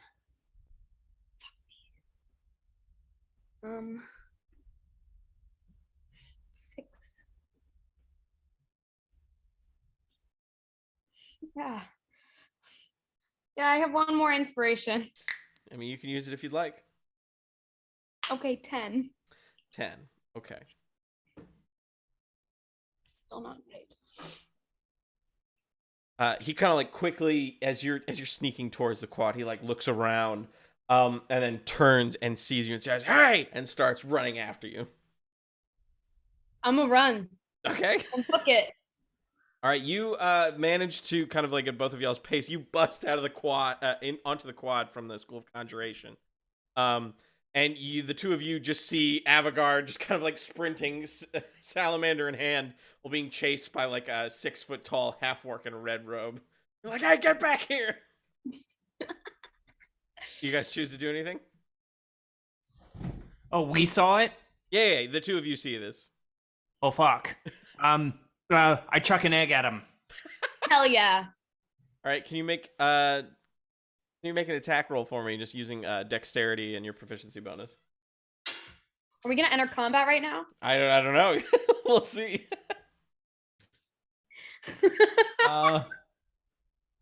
Dexterity +1 is 14. 14. As he runs up, just pow, gets pelted in the face with an egg. He's like, ah, what's going on? And Hey, What's Good. up, nerd? he casts light on the statue so he can see better, and it just illuminates with his pale light, and you just see you post shit. The statue's covered in eggs. Avigard is running away with a salamander, and he's like, who are you kids? What's going on here? hey, do you work here? Yeah, I'm part of not the brigade. I'm part of I'm a prefect. You're a prefect, and you trust the Constellation? What does that even mean? And I asked the question. You answer it. he pulls out a wand. Everybody roll for initiative. Fuck. 16. 16, okay. 11. 7, okay. 5. Okay, Kerfaderk, you're up first. Fuck. I will let you know, our arcane casters in the room, it's a wand of sleep. Like, he's not trying to like kill you guys. He's trying to detain you. He's using up on a cadaver.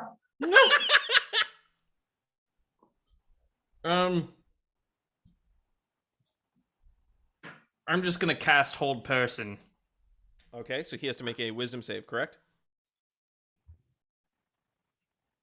Yes, wisdom. Right, that's going to be a 13. And you said my spell save DC is higher, right? Yes, Because it's gone we up by leveled 1 because you're level 5 now. Does not work. 15. He like pulls the wand out and then just freezes in place. It's like, oh shit. As a bonus action, can I run up to him and just like pluck the wand out of his fingers? Yeah, sure. I would say he's probably about like 30 feet from you. So you run up and you grab his wand of sleep. And I chuck it. His, like, though he can't move, you see his eyes go like, my wand. I'll end my turn. All right. How long does Hold Person last? Up to 1 minute. Concentration. 1 minute. 1 minute. Okay. So we can leave combat if you want, if you guys want to like book it, but if you guys want to try and like knock him out or something. I want to talk to him. Okay. Avigard's just over. Tie him up. I can always do that. You want to do something first? That's a good idea. I It can is tie him up. Avigard's turn before. Yeah. I'll tie him up for fun. All right, you Holt clutching your salamander, just go fuck, and then the rope from your waist glows blue and quickly snakes towards him. He doesn't even have a chance to make a saving throw because he's paralyzed, and the rope ties him up, kind of slack in a way, as if it is anticipating him becoming unparalyzed, so it can tighten. And then yeah, we'll just we'll go to Anisoptera, and I will start a minute timer. All right, whenever you're ready. I'll keep an egg cocked. Hey, I'm sure you feel a little threatened right now. This seems like behavior that's a danger to you. It's not. We're not trying to hurt you. We don't want to hurt you at all. These are harmless pranks, reactionary, because the Constellation are a bunch of fucking losers, if I'm honest with you. We saved the people in the town that were lost, came out through the Council of Stars. That's suspicious, isn't it? We tried to explain the dangers, and they got upset at us. They were blah, blah, blah, blah, blah. They made no effort to protect the town. You can't trust the Constellation. That's all I'm saying. They're not good, both in the way they seem to behave and in the way they responded to the dangers that are coming. So I just think everybody on this campus should expect more from the people in power. And we're just doing some harmless pranks. We don't want to hurt you. We're not going to hurt you. Listen, if you turn a blind eye to all of this, if you just go home right now, then we're not going to do anything else, and everything's going to be okay. Trust me, the Archmage actually knows that we're doing this right now. It's all part of a big test. And he kind of like, he becomes unparalyzed, and then as the rope gets him, and he falls over. There was a truly evil, very dangerous hag living in this town, and the Constellation had no idea, or they knew and did nothing about it. Those are the two possibilities. Neither one sounds good. Hey, right? Can I be honest with you, man? Of course. Been above my pay grade. I just want them to put the salamander back. See, it is above your pay grade, but it's also not, right? Because you just need it's a scam. This whole thing, shelling out big ducats, big pieces of gold for this thing that they've offered you. They don't know or care. You on geometry right now, man? No, we're looking looking for some. Are you Cashew Joe? Anisoptera. I feel like we don't need to worry about this guy. I'm gonna cast sleep. All right, roll them. You don't even need to roll the d8s. He doesn't have enough hit points for that. So he's like, "Are you guys on geometry?" All right, we gotta move. We gotta get the fuck out of here. Okay, but I want my rope back. Oh yeah, get your rope. He's sleeping. We still have some eggs left. We still have let's throw some toilet paper before we go. Yeah, Let's wrap him up like a mummy. Oh, that's a great idea. Yeah, Okay, that's fine. all right, we're gonna wrap him up like a mummy. We only have 1 minute before Okay, but I sleeping. want and to I'll have to cast really it fast again, write out on the toilet paper what I just said. Okay. The Constellation. All right, that's a lot that you're trying to do in a minute, so I'm going to make y'all roll. Anisoptera, I want you to make a sleight of hand check. Actually, I want everyone to give me a sleight of hand check. Because you're trying to do a lot with your hands. 17. 17, holy shit. I'm going to give myself guidance. Okay.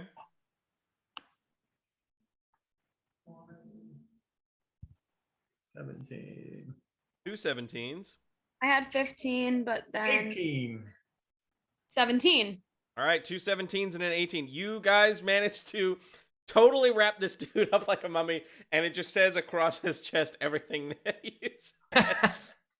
And which with enough time for you guys to sneakily get away, should you so desire. Yeah. Let's do it. Let's go to Penny Lane. Let's go to. Let's wait. We have to stop off on Skid Row. Meet Cashew Joe. He's the one who's got the geometry. Why do you want this geometry so much?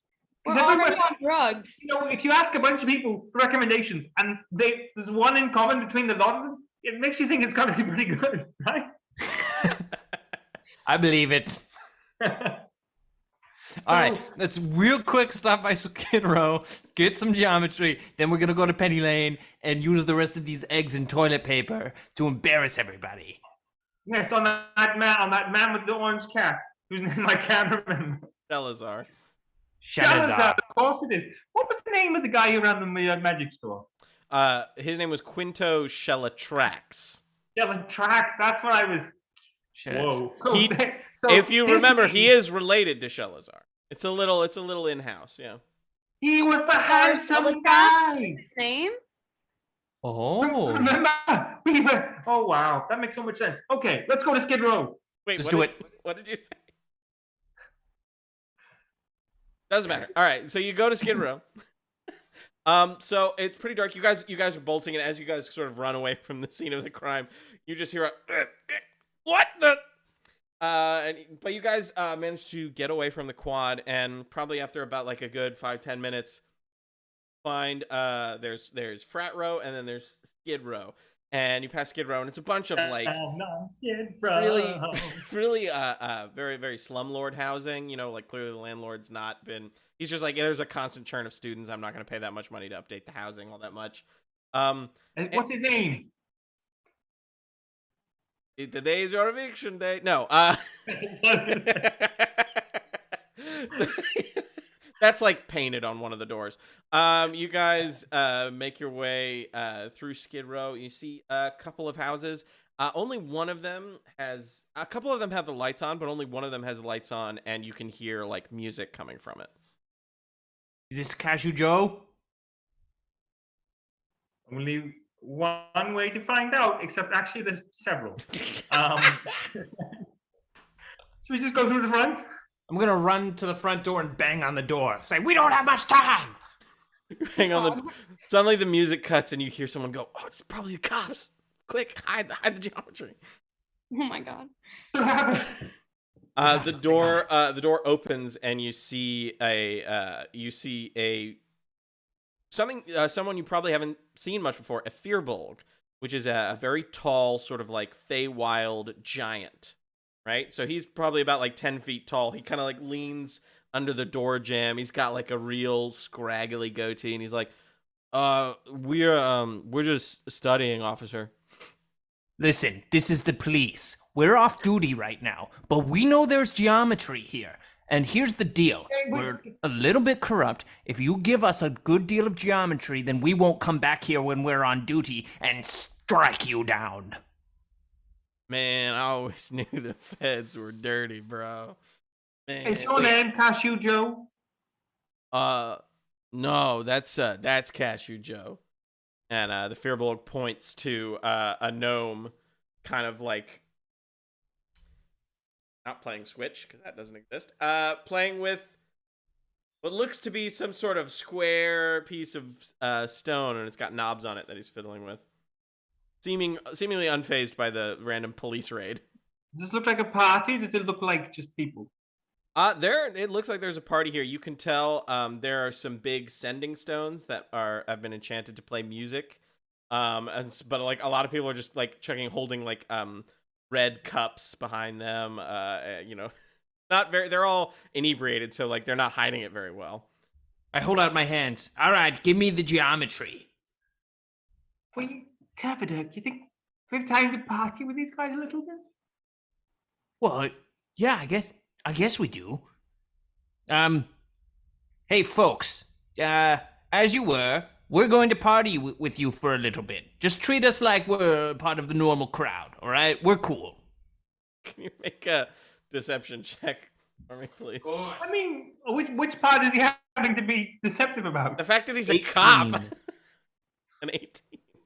All right. Everyone kind of looks and they're like, okay. And you see Cashew Joe. He puts the little stone down and like gestures and casts prestidigitation. And the two large sending stones immediately start blaring like just a heavy fucking like trap beat, and everyone's fucking letting loose a little bit. The night carries on. These people seem to be, everyone like keeps going up to you and like offering you either geometry or the punch. You kind of see out of the corner of your eye the tiefling who makes the punch, who's like kind of in the corner serving drinks. They haven't noticed you yet. Oh, I'm going right behind him, and I'm gonna get on all fours and make myself a table. And whenever he backs up, he's in for it. All right, make me a stealth check with advantage because there's blaring music, and everyone's drunk. 15. Okay, you managed to sneak up behind the tiefling and get yourself in the position, waiting for them to back up. But like there are people like smoking doobs, and there's a game of punch pong happening off in the corner. Hell yeah. And they're like, and then you see on the other side of the house, there seems to be a hatchet throwing competition. And there's a sign that says, winner gets the lucky hatchet. Those are the main things happening at the party. There's weed, punch pong, hatchet throwing. There's Cashew Joe. And like, what do y'all do? How do you party? Well, I'm just waiting. Yeah, you're just waiting moment. for them to back up. Yes. Oh, I'm going to dominate Pong. Okay. You see like a very like you see like an Aarakocra kind of like wearing like a sweat band on their forehead, kind of like cracking their knuckles, rolling their mage sleeves up, and they're like, I've fucking got this. And chucks the first well, they're gonna do an eye to eye with you first, so if you could just flat roll and add your dexterity modifier. Okay.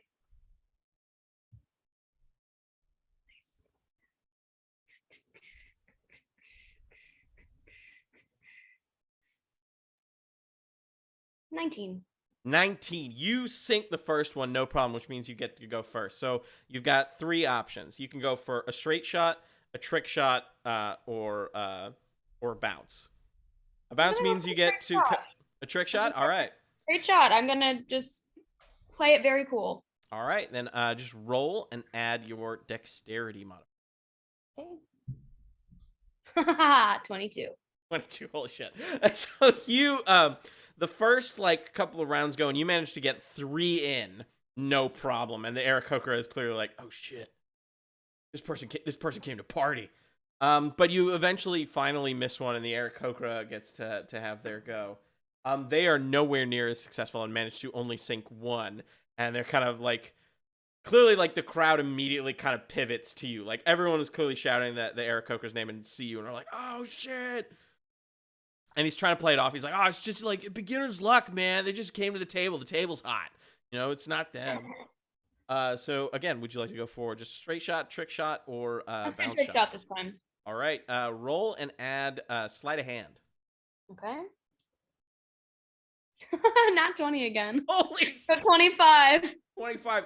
You literally 3 times in a row bounce it off of the Aarakocra's forehead. Each time he's like you think he's gonna be ready for it and he's not, and it's the kind of thing where you're like, I'm gonna go for it again. Oh no, I'm not. Ah, did it anyways, and it bounces off his head and sinks a cup every time. The crowd is losing their ever-loving mind. Literally, you can see there is a side bet of people now like placing bets on the game. You finally after 3, you miss the next shot. He tries to go for a trick shot to kind of play it up. He does manage to like bounce like one off of the ceiling, and he bounces one off of someone's like shoulder. Can you give me an Arcana check? Sure.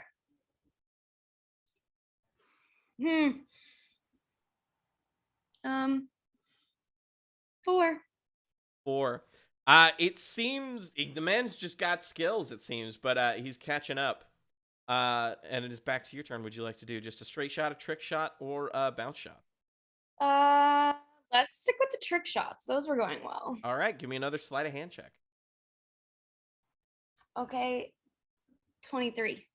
23. You get another 3. This time, like, bouncing off all kinds of crazy surfaces. You, like, get one from behind your back. You're, like, using your left hand. You literally, like, place one on your nose like a seal. And, like just bonk it forward. There are 3 cups left. You are crushing it. He starts to panic, it seems, in his eyes. And so he's like, all right, we're gonna bring in the one from downtown. And you see he casts a spell, and you see Mage Hand sort of appear and hold the pong ball. And he's like, I'm gonna do this one without looking. And he turns. And he sinks 3 using the Mage Hand, no problem. There are a couple people that you can tell are kind of pissed that like Mage Hand is like maybe cheating, maybe not. People aren't like 100% on board, but he's catching up. It is now your turn. How do you want to go for this one? I think I'm just gonna nice and easy classic All right. regular old throws. All right. Roll and add your dexterity modifier. 17. 17. That is enough. You get 2. There is 1 cup left, and like things are clearly like the table is hot. You've got about 5 left, and he's got 1. And he kind of takes his sweatband off and twists it and rolls it onto one hand. And he's like, "All right, it's game time." So he gets another 2, still leaving you with 3, and it's like clearly like he's panicking. He's like, "Oh my god, I gotta be sinking these shots." But the people are now like, it's anyone's game. You have 1 shot left. What would you like to do? All right, I'm gonna do a trick shot. This one's gonna be blind. Ooh, all right. Give me that sleight of hand check.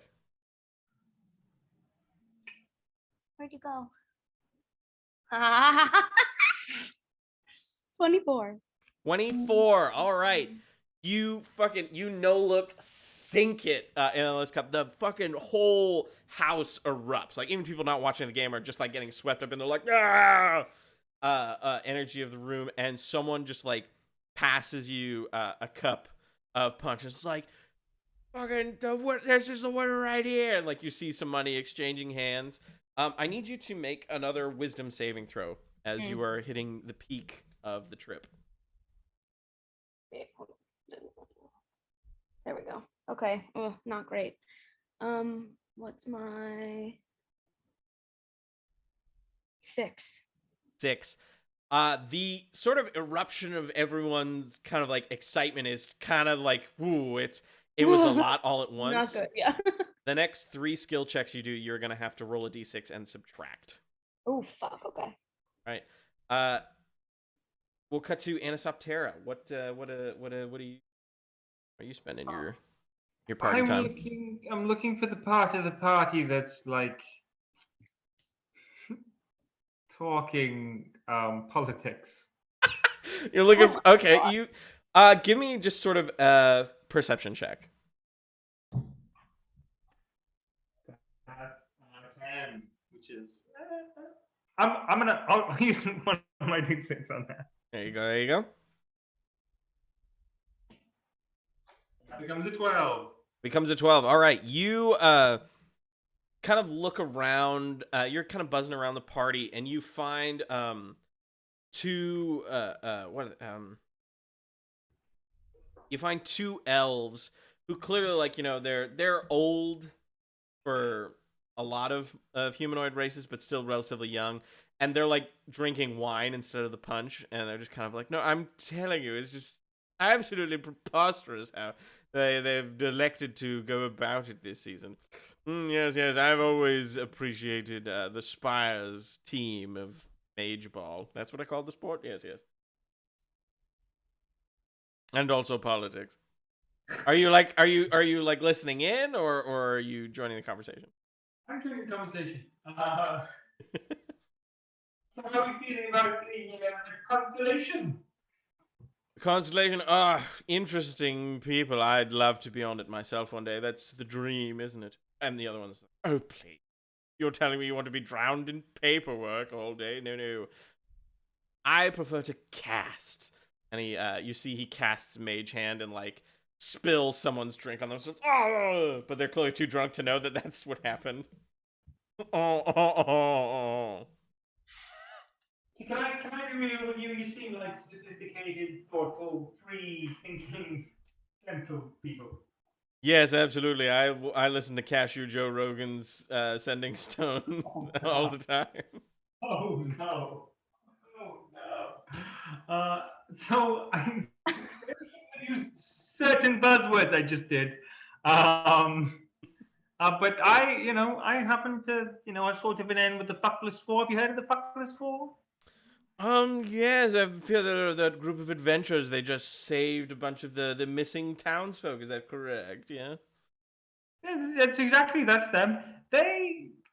I heard they met with the Constellation today because this is also the exit from where they saved the people that were being held captive by an evil hag. Yeah. The exit tunnel led them up into the Council of Stars. That's weird, right? That smells. They met with the Constellation, and the Constellation, frankly, was belligerent. Both had no idea that there was an evil hag doing something underneath their campus and another evil hag living in town, and didn't really seem like they were about to do that much about it. Just, you sort of think, like, if they're going to be in power, they should give a shit and do something for people. I just, that makes me think we can't trust the Constellation. I'll tell you, ever since they put a tiefling on the Constellation, it's gone to shit, man. Seriously. Oh. Of course they wouldn't know a hag. See, that's why us elves need to get up there. That's what I did. See, maybe you're not too far off, friend, and you said you wanted to be on the... Oh, yes, absolutely. Kerfaderk! I'm, hey, for my name. I've been sitting now for an hour and a half waiting for this guy to pack up. Fuck. Yeah. All right. I like put a pin in it and I sneak up to where Anisoptera is. What? I found a couple of nerds. Do you still have any eggs? Oh, I got some eggs. We didn't use very many earlier, right? Let's save some for the guy's house. But I've only used two. Yeah. These nerds need eggs. How many eggs are we talking? I don't know. You know what? I have an idea. Go ahead. All right. I'm gonna go up to the nerds, and I'm gonna say, "Hey, I hear we're talking politics." Yes, absolutely. We're talking about the special interests of the Constellation right now. Well, taking money from the Sellers Guild. Of course. Well, perhaps this might interest you. And I take out 4 eggs, and I juggle all of them. Oh, entertainment. And then, one by one, I chuck them at the 2 gentlemen. And I aim for both of their heads. I want to tap Kerfaderk a little guidance. All right, yeah, I was about to say, can you give me 2 dexterity checks? 2 dexterity checks, of course. And guidance gets you a D4 on All right, one was 11, one was 17. On the 11, I'm going to add my final d6. Alrighty. It's a 3, so that's 14 and a 17. All right, all eggs hit them straight in the face. You hear the crowd erupting from some other reason, but a bunch of people then also like kind of taking this wave of like, yeah, and then immediately start pointing and laughing at the two nerdy elves. And have I blurred their vision? Oh yeah, absolutely. Yeah, Anisoptera, you know what to do. And I run behind him and I get on all fours. I try and get on all fours, like in between them, so that if they get pushed, both of them will be tripped. Gotcha. I'm going to. I mean, we're just having fun, right? Yeah. I'm going to cast Spiritual Weapon and summon a giant log and just push that through them. You don't need to roll for it. Their AC is like 10. So the log hits them. They clatter. They like barrel into each other and then tip over on Kerfaderk and just hit their heads on the floor. I need both of you guys to make wisdom saving throws for the peak of the trip.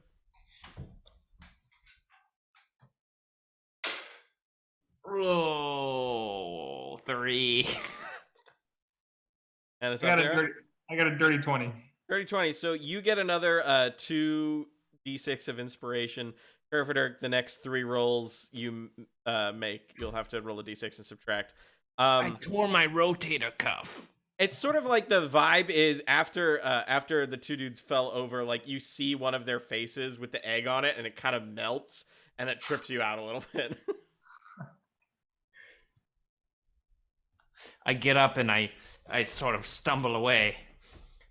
Shall we? Back to behind the Kool-Aid man. Who I will say turns around, sees you, and falls over. Like they're like, "What is this?" Got you again. Ready? Avigard, Kerfaderk, shall we go back down to Penny Lane and keep the prank high, and just keep riding the wave? Sure. It sounds good. Have we done everything we wanted to? Avigard's a Pong champ. Hashtag Pong Champ. They'll remember us. They will. As we leave, I want to shout. I don't know why I just can't shake this. Constellation is a bunch of narcs. You should expect more from the Fuckless Four rule. A couple of people are like, "Yeah, the Fuckless Four." I'm gonna jump in to try and buff that. I'm gonna say it too to see if we can get more people to say Fuckless Four. Fuckless. All right, can you make a persuasion check, Kerfaderk? Am I giving him the help That is action? going to be a 19. Subtract a d6 for me. Can I give him the help action? I mean, that would just give him advantage on that first roll. -2, so 17. 17 is still pretty good. A couple of people start to chant it. It kind of makes its way through the party. People start chanting Fuckless Four. Yeah. Nice. It's hard to get a party people to do anything, so, we love it. We've done it. Okay, let's go to Penny Lane. Yes. Alrighty. You've all been drinking and smoking and are tripping, so I need all of you to make me a sort of survival check as you guys are trying to find Penny Lane. For Kerfaderk and Avigard, I need you guys to roll a d6 to subtract from your survival. Damn it. Oh wait, I'm rolling a 20 and a 6. Yeah, you're rolling a d20 to figure out the survival, and then you're rolling a d6 Got and a subtracting 4. it. 4 from Kerfaderk. I lost That's- my d6. 1 success, 1 failure. Okay. 15. 15, 2 successes. So, despite Kerfaderk constantly getting sidetracked by various foliage on the roads, I'll go over there. you guys managed to find your way to Penny Lane, where you see a series of much nicer housing. You see one sort of, they could basically be described as like small mansions. One has a very large telescope attached to the side that's like looking up. One seems to have like what would be like solar panels, but they're very iridescent instead of the classic blue of a solar panel. And then one that looks surprisingly modest, that has sort of like an archway over the whole thing, like an arch that kind of like is it in St. Louis that has the arch? Is that what I'm thinking of? Yeah. But yeah, there's like an arch like that over the entire house. Avigard, do you think you could sneak by, check out the windows, see if you can see the Archmage? Yeah, figure out which one is Shalazar. Quinto Alright. Shalazar. Here I go. All right, Avigard, if you could give me a stealth check first. Yep. Oh, and I'm going to give her bardic inspiration. Thank you. What's my modifier? Oh, dirty 20. Dirty 20. All right. So you managed to sneak through the yards of all three houses. One of the one with the sort of observatory, the lights on the ground floor are completely out, but you can tell that in the room that has the observatory, the lights are on there. The one with the solar panels, the lights are completely off. Nobody's home, it looks like. And then the one with the archway, it appears that whoever is there is asleep, but you can tell kind of like there was a fire going, like there are some embers, there's some smoke coming out of the chimney, but it looks like they may have just gone to bed. Is there which one? Which one seems like it belongs to Mr. Shalazar, Quinto Shalazar? Do I see an obvious? Make an investigation check for me. Again, subtract that d6.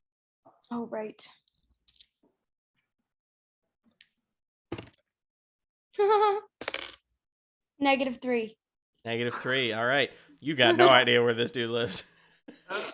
Can I do? I don't know, man. Can I do an independent investigation? You just see Avigard at one point is like literally picking up grass and being like, maybe the grass knows. Like, I don't have speak with plants yet. I'm sorry, Avigard. I'm like watching through the window and I think I'm watching a movie. just staring in the window like.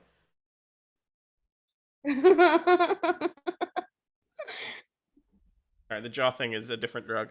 Anisoptera, can you make an investigation check for me?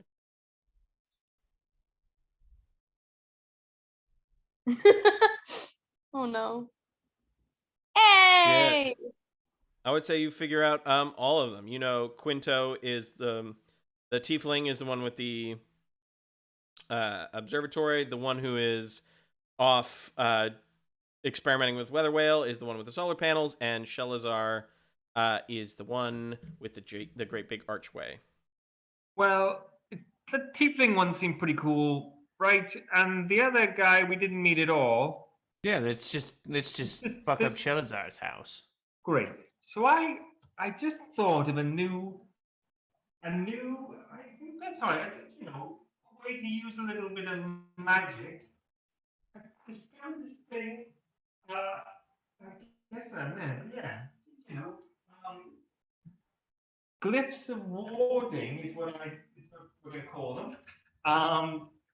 I can set up a spell to be triggered by a specific event, including one that's kind of explodey. So I'm thinking, and maybe this is too much. I'm thinking. Set a bomb at his door. No. That's what it sounded like. No. Let me explain. You can do this to a surface or an object. So I'm thinking we can sort of bundle up the rest of our eggs and toilet paper, and I'll put a little glyph in it, which the trigger can include opening an object. The audio is, Anisoptera? yeah, the audio is ass sorry. when you. It can be touching the object, opening it, coming within a certain distance. And so what I'd like to do, and you can tell me if this is not possible, James. What I'd like to do is bundle up the eggs, the rest of the eggs in the toilet paper, and put them like above maybe the top of his house, like above the doorway, and make the trigger when he steps out the front door explode eggs and toilet paper everywhere. Far enough away that we're not going to hurt him, but just so that he gets covered in eggs and toilet paper and the whole house gets covered in eggs when he steps onto the front doorstep. Okay. That is doable. I would say that's doable. What I would require of you to roll. Yes. would be to set up the trap itself, because the glyph that you can just do. Yeah. But putting the eggs and the toilet paper together up at the top of his house is something else entirely. I I'm would so say, happy. is this a group effort? Is everyone doing this, or is this just something Anisoptera is doing? I'll chip Yeah. in. That'll help. All right, Avigard, you are good. You don't need to roll d6s to subtract. Kerfaderk, you still have one more to subtract. Okay. What is it you're ruling? So for this first one, it's just going to be stealth. Like, how sneaky are you guys going about this? Okay, I'm 14. 14 from Avigard. One success. 16. 2 successes. 11. 11. One failure. Okay, so as you guys are sort of like... Some guidance on that? I'm going to say he already rolled, so no. You can add it before or after you roll. I know that. Please. Fine. Roll a d4.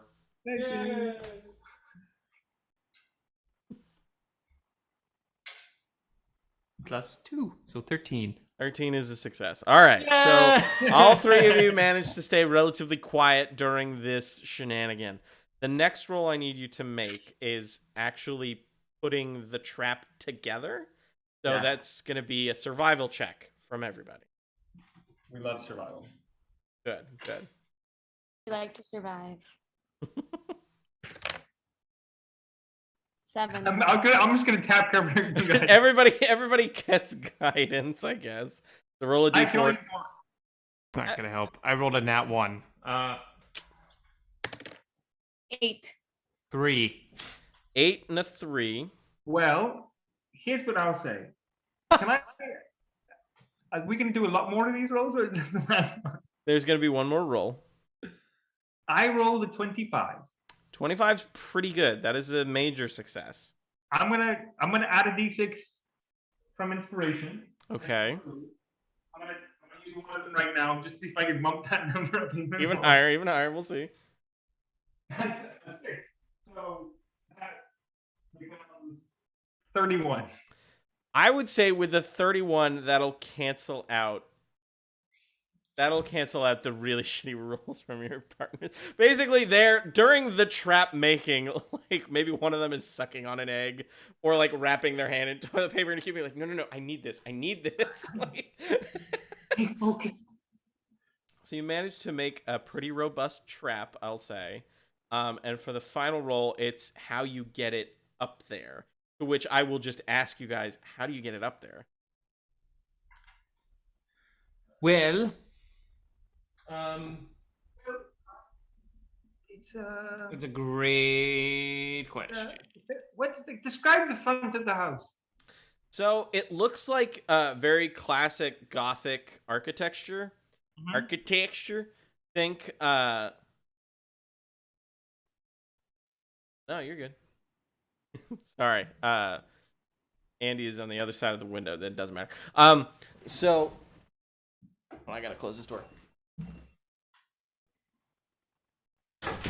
So it's pretty standard classic Gothic architecture. And the whole thing is probably like 3 stories tall, and then the arch over it is an extra story. So the arch is 4 stories tall, and then the building itself is 3.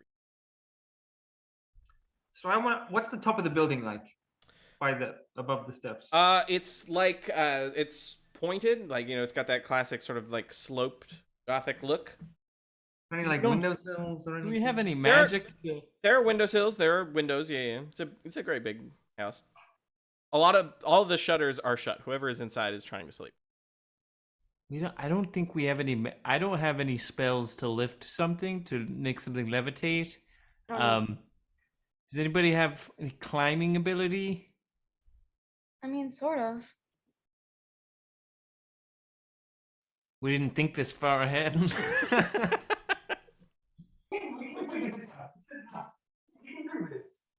You know what? Maybe we could rework this. Maybe instead of it falling on top, maybe this trap is actually like sprung on the ground, and when he walks on the glyph, it like shoots forward onto the house. Here's the thing, I don't know. That's, we put it in the middle of the street and it sprays the whole street. Or it sprays forward onto him in the house instead of dropping down. That's that's a good thought. That way we don't have to climb the house. We could just put it like on the tree outside of in his front yard facing the house. Are there any trees in his front yard? Yeah, there are a couple trees. He's got some pretty decent landscaping. Just put it on a tree and then the closest to the front door and then have it shoot at him in the house. I wanted to, okay, is there a tree that's like a nice little crook of a branch that's like exactly 21 feet from the doorway? Give me a... You just roll a d20.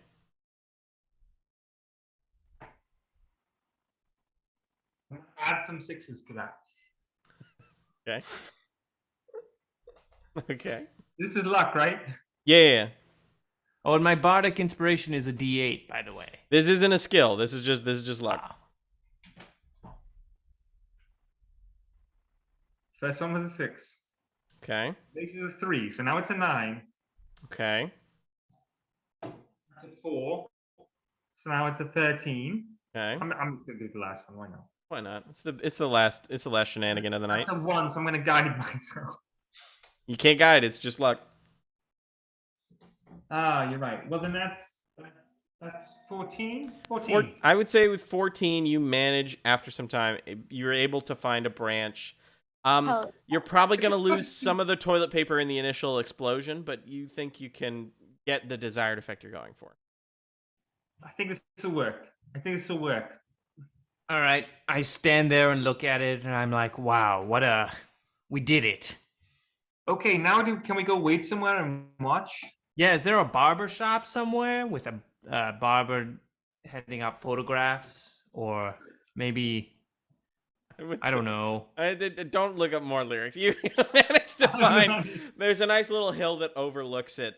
In a few hours... Oh, an anti-hide. In a few hours...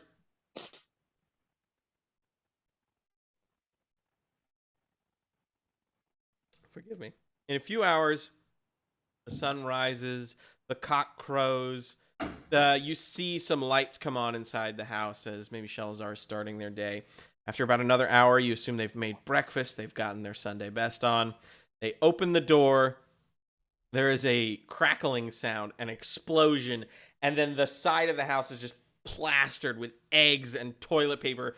Shelazar himself gets covered in yolk. And toilet paper, sort of like a sort of tar and modern day tar and feathering. His orange cat eventually comes out and starts licking his feet as he just stands there holding his coffee mug and newspaper, just like furious as the cat is licking up the yolk that has covered him. And I think with that, with this iteration of Animal House, we will end it. Our session here today. Thank you guys so much for tuning in.